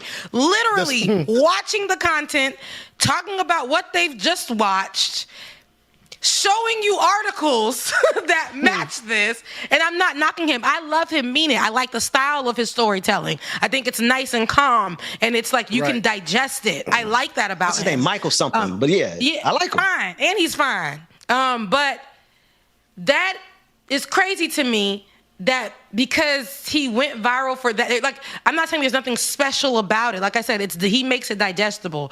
There are others that have been doing this for a minute. The only thing is the skin they got. It's the same. It's the same thing we talk about the music. And I was really thinking about this morning. I was thinking about this morning, Rebecca. Only people who should be making money off of black talent is black people. I'm tired of all the wealth that has been extracted from black folks from our talent, colonized and made palatable for the white masses, and then going viral and then make millions. Same thing in the music industry. We take it back a couple years, still happening in the music industry. You got all these black folks with all this black talent. Where's the black wealth? Well, it's gone, right? Because it was never concentrated. The ownership of our talent has never really been trusted into the hands of black people. And we ain't doing that no more. We got to change that. And it's crazy because if you guys, did y'all watch the, now, all that talking I was doing about Kanye yesterday, I still mean that. Just I'm going to put that right there. Right. But the Genius documentary on Netflix, which I have to cancel because they just charged me and they told me they're going to start charging me $19.99, and I don't like that. Child. But I had yours. Yeah, it's on my computer. But I got on my TV. I got somebody else's. They raised prices because of me. I got like 20 people who got my password. I actually need your password for my television because I can't move forward with the $20. But I was watching the Genius documentary, and I was just looking at how, I know I said, I know we're not supposed to say this, but I miss the old Kanye. I miss the push for Kanye. Yeah, to push for black wealth and generational wealth and not giving it to white people just like that. Wanting to be up under black people, but create, when you get up under, a place that might be owned by white people, see what you could take there and go create your own, right? Yeah. And, that was his mindset. It was all about that. Like, black, and then he even talked about how he wanted to not talk about, the sex, the cars, the clothes type of thing. He was talking about that, and I remember that, Kanye. I really do. That was the one that found John Legend on the piano. But hello? But I say all that to say, even watching that, white people saw Kanye in that moment, just spiraling down like nobody's business, and profited off of that. You think that we profited off of that? No, we didn't. We started looking crazy from what he started doing and saying. Nicki Minaj talks about her, her not having the whole facts of the story when it came to COVID-19 and her cousin with the testicles, right? The swollen testicle incident. Yeah. White folks on the right and stuff like that took that, and what they do, they just gathered around her and honed in. What they do with Candace Owens? It really sucks. They don't the same thing. What they'll do is they will profit off of that. There's a certain network that I love the people on there mean it, right? Those people literally roll over, turn on their camera, right? They literally roll over, turn on their camera, and make thousands of dollars for saying the same stories that we're saying right now. But they're black stories. It'd be like black stories. It's not being told by black people, but it's black stories. And because it's being told by white people, it just seems more right and more profitable. The algorithm loves it. The algorithm loves it. But me rolling out of bed from going to sleep at 2:00 in the morning from, either working or doing whatever the case may be, rolling out of bed, dragging to the bathroom to get myself together, just to come and sit here and have these conversations. It doesn't seem profitable. They think that that's the way our network should be. It should be just that even how we talk about things, our little show, our little this, our little that. When it's the same exact thing that they're doing over there, they just don't think that we're profitable. And if we are profitable, we'll have to change it up and probably have David on air and probably have David on air more often. Yep. And you can only be so black. Let's talk about it, right? So it's not because of, Dr. Mack mentioned it earlier. If we go apples to apples, talent to talent, skill by skill, and we control for how much money they got and we ain't ever had, I don't really think the world understands how talented black folks are, or rather maybe they do understand, and that's why they ain't letting us get none of this capital. But that's a whole conversation for another day. Because I guarantee you put us side by side with Joe Rogan, the difference in quality, not just in terms of our argumentation, but just in terms of fun and joy and production quality, they don't want to see us. But that opportunity is rarely afforded because that's exactly why they don't give us the opportunity, because they don't want to see black talent rise to where it should be. To take the NFL, they're only going to let us go so far, and that so far ain't about wealth. They'll let us get money. They're not going to let us get power. And let's talk about the NFL. So they think. Right. So in the NFL, a perfect example of when we're watching the Super Bowl halftime show, right? They didn't expect Eminem to be the one with the voice in the show, the one that is, having the acknowledging issues in the Black community by just kneeling. They didn't expect that to be Eminem, but because it was Eminem, it was more telling, right? You think Black folks don't get on there and really just constantly feel like we have to be put in the forefront to be talking about issues, whatever the case may be, especially when they're artists. I'm over here trying to do my artistry. Me being here already in itself, okay? Let me talk about that, all right? So it's like, but because Eminem did it, we all were like, white is, it just looks better in our eyes. We don't even know that we're conditioned in some way, shape, or form. We're being Black folks in America. We're conditioned in some way, shape, or form to really think that that's such a big deal. Not to say that it wasn't, not to say that it was, but it's just that's how we're conditioned. And it's like, hey, we were watching the damn halftime show to see our favorites do what the hell they got to do. If they wanted to mention some issues in the Black community, not to say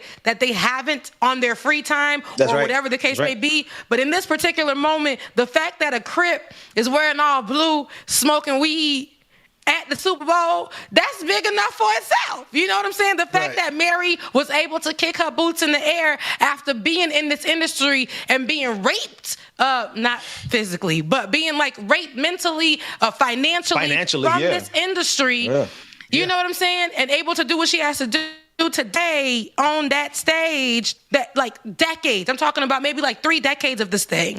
And this is Dr. Dre, who was able to bring California, West Side, all of that. That is cultural. That to us is a big deal. That to us speaks to us finally getting to a level where we can be here at the Super Bowl and do this. But the focus was Eminem kneeling. And like I say, it's not it wasn't a main big deal. It was not to say that it's not, or not to say that it is, but we are conditioned to really see white as being something amazing. I watch every day, and I get upset about this. Now, I don't mind. Me and my girlfriend have conversations about this all the time.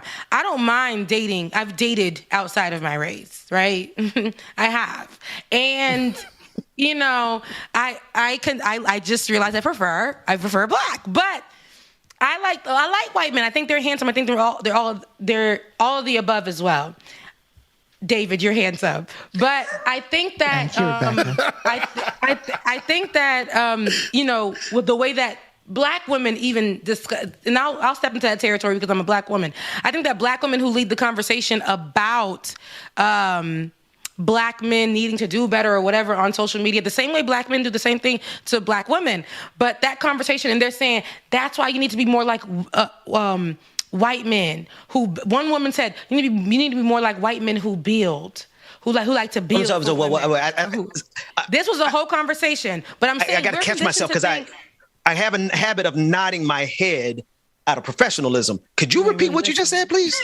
But there's a girl who's very popular in the social media space who fights for Black women's rights and Black women being treated amazing. I'm not going to say her name because we're in the same friend groups, but she turns around, gets on social media and talks about how Black men should start being more like white men.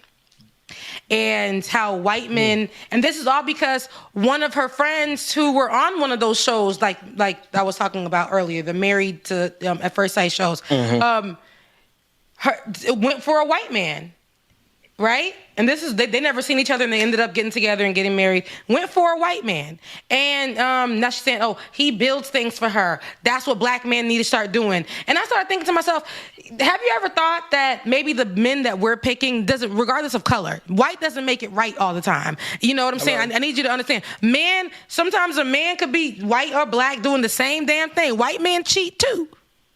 White man doing, like, understand, this is like I hate the conversations that are being created, but for some reason in society or in social media logic, the fact that pictures of mixed people look better, me watching the Cheerios commercial, if I see another damn commercial, that's telling me about my heart rate and the white lady is coming out to go feed the Black man the Cheerios, is gonna piss me off. Don't that commercial drive you crazy? Oh my God! I thought I was the only one. Ooh. Stop throwing that at us. Did y'all see the NBA commercial though? There was an NBA commercial in the last playoffs where they were talking about, black men, it's a black bird. And it was so insulting in the way it was written to make it seem like black men are the pets of society. Yeah, I'm with you, Rebecca. I got a little problem with that, but you continue because it's not territory for me right now. And it's like, yeah, look, it'll be my territory all day. Because for me, I sit and I watch these things and I don't mind. Like I said, I love to see me a fine white man. I like to see it. And I like when they holler at me when I'm in the streets. It's so sweet. But at the same time, one tried to holler when we was at brunch that day. I remember. Right? Look, I got that on video. Oh my God. And he was fine too. But but here's the way that he tried to holler, like, do you do drugs? Like, it was kind of like in that way. Remember, Bubba? I'm like, yeah. Wait. There's a difference. There's a difference. You can start a conversation with do you smoke. But if you start a conversation with do you do drugs, that's I might. It wasn't really. It was just like, I was hanging out. My best friend is black. That happened. My best friend is black. And so. That's Euphoria High School up there, child. You ain't know. It is. But anyway, I'm saying all this to say, hey guys, it's okay to see black love on television because for a long time we didn't see that for such a long time. The fact that you feel like you have to inch it onto us by showing us mixed couples, we know that mixed couples are a thing. Like, I have mixed nephews, right? Like, we know this is a thing. We're not saying that it's wrong, but we like to see the representation of us. It's almost like when we say Black Lives Matter, you guys are trying to all lives matter this thing by showing us these mixed couples. It's not about that. We know that's a thing. We know that's in society. We don't have to inch it onto us. It's okay to watch black couples do their thing on television. Like, I don't know why it's like this whole thing that just in the month of February we get black commercials. Hello. After that, the kente cloth. The kente cloth is on everything. It's gonna be on my nails on Friday too because I'm getting my nails done.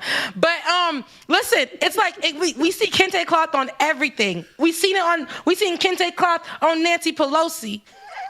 I knew she was gonna say that, James. Couldn't even get it. I knew. When I said kente cloth, I said give her 30 seconds. She about to run. If she didn't, I was gonna say something.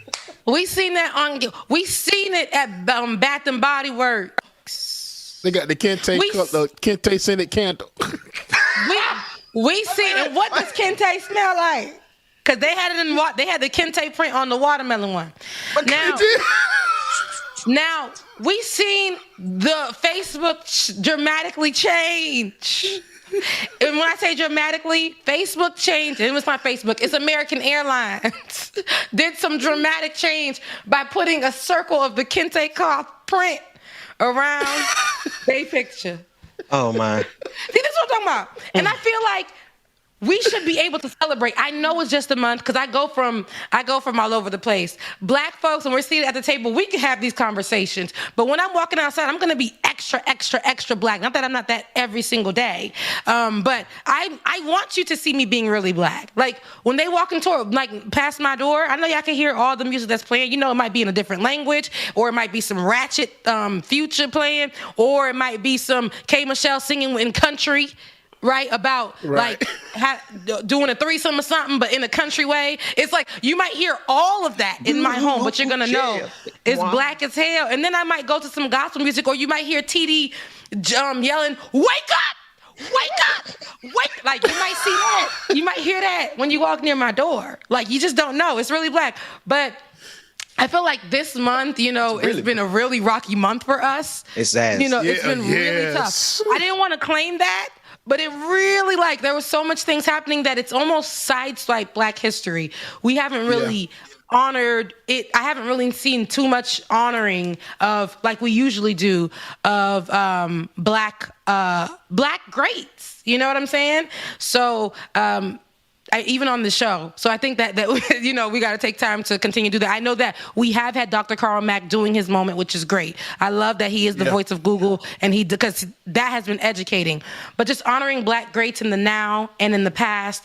Sometimes this is the only month that we really do it, and I think this month we've been so hit with so many other things, and having to protect our people. Amir Locke most recently, these are the things that are coming to us in this particular time that we don't get time to celebrate ourselves. We really don't get time to celebrate ourselves at all.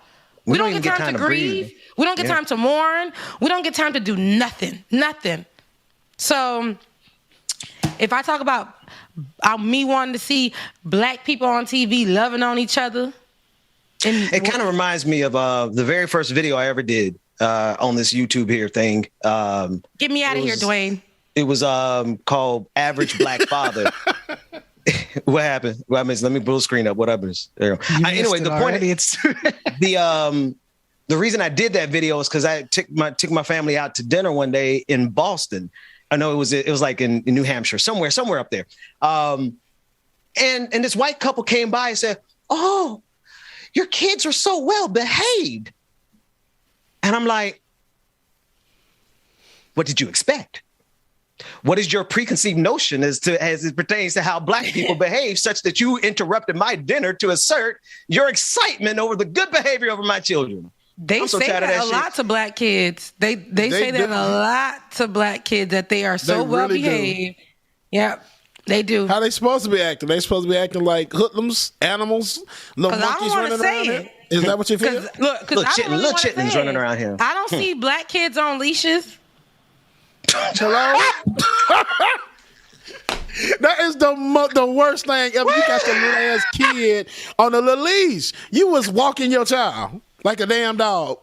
Because all the Black folks got to do is this right here. We ain't doing it. Exactly. We ain't doing it. Hello. That's it.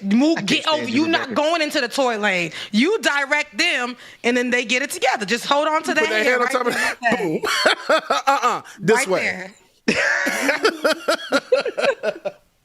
You got your damn child on a leash, and then you make it look like a book bag, so you don't think it look like a leash. I seen one with the leash and the matching glasses on them too. What is that? I seen one with the leash and the matching glasses. Mm-hmm. Anyway. Well, we all got the same frustration, seem like it. We all been living the same lives in this country. So being Black is tough. I mean, it's a beautiful thing. Don't get me wrong. I think that waking up in the morning, God did a beautiful thing. I couldn't imagine myself with no melanin. Jesus. And I really believe that he did a great job making all of us beautiful and Black, different backgrounds, being able to, just multifaceted, because Black is that as well. But at the same time, in America, and this is what I want. This is what I was having a conversation about yesterday on the show.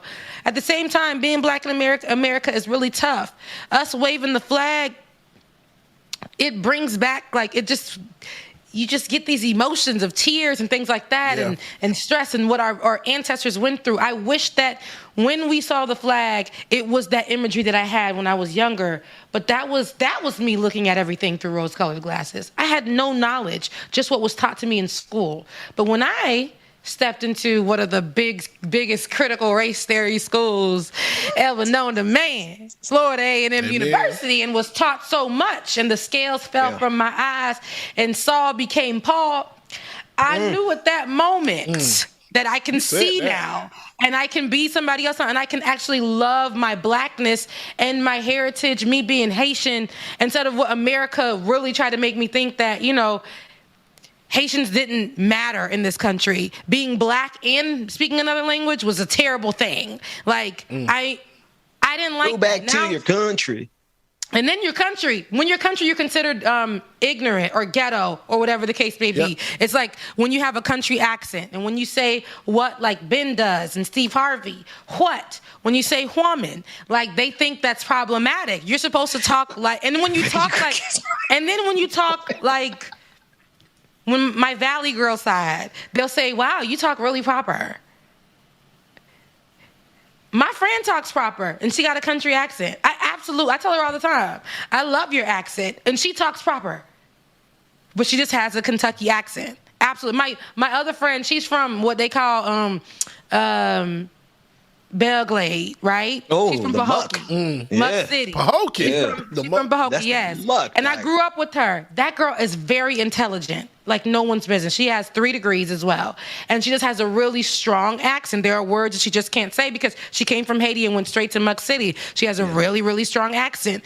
People consider that to be ghetto. She is far from ghetto. One of the bougiest people I've ever met in my life.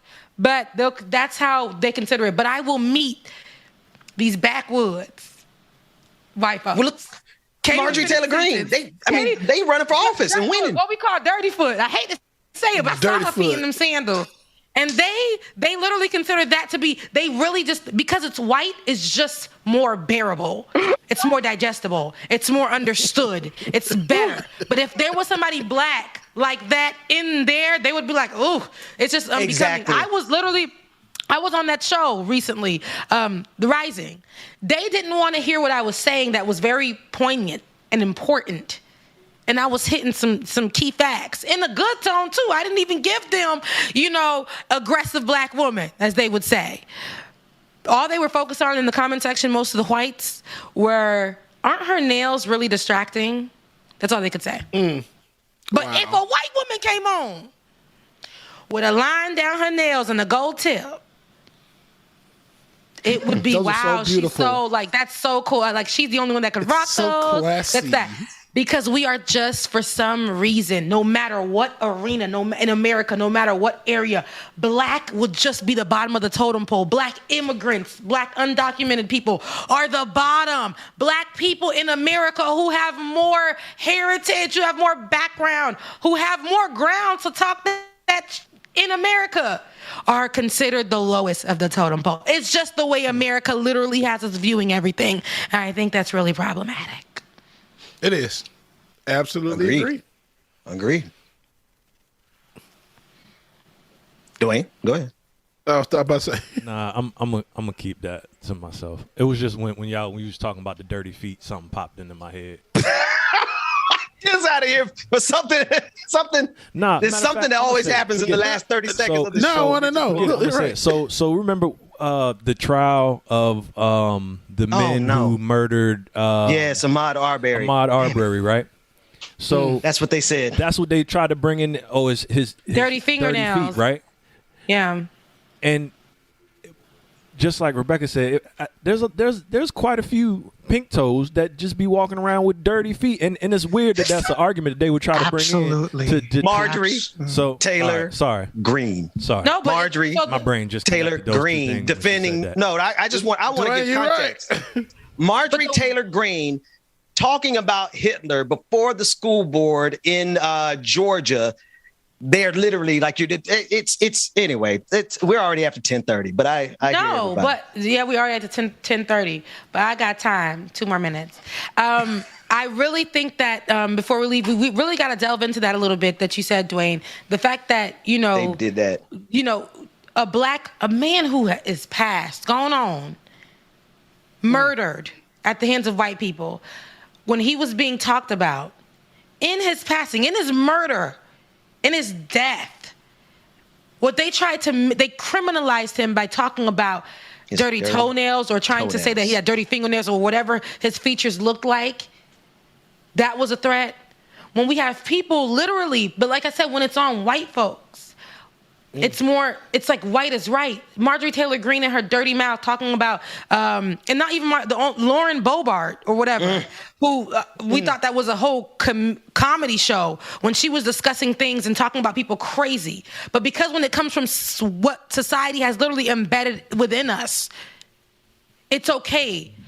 When a white person is saying that a murdered black boy is a criminal because of how his toenails were dirty or whatever the case may be. Yeah. It just tells me everything I need to know about America. I don't think I will ever feel any kind of way about that flag. I just really don't. I want to say I love America. I really do. I want to say I want to be able to say that because black culture here is beautiful. I'm going to say that. But we are the ones that continuously push that to the forefront and have to say daily that Black culture is beautiful.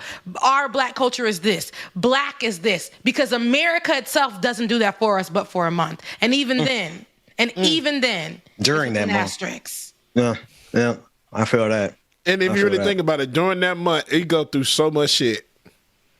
Like, it's our month, but so much shit goes on during our month. It's really ridiculous. And I'm trying to think, like, when have we had, y'all really think about it, when did we have just the bestest, most perfectest, I'm making up words here, Black History Month?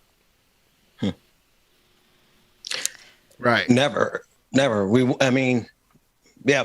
But such is our plight in this country. It's going to turn around, though.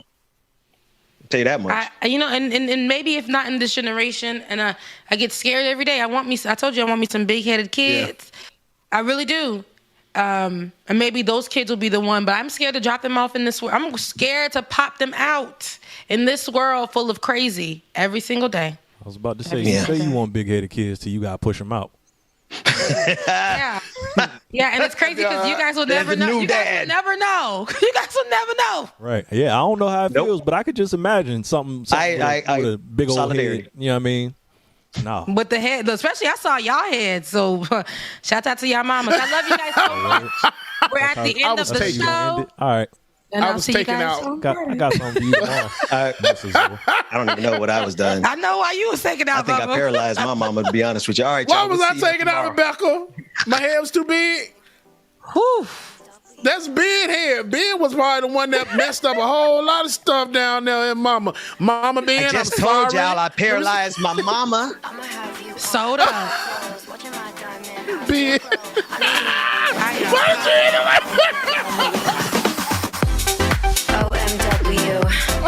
I can't stand y'all.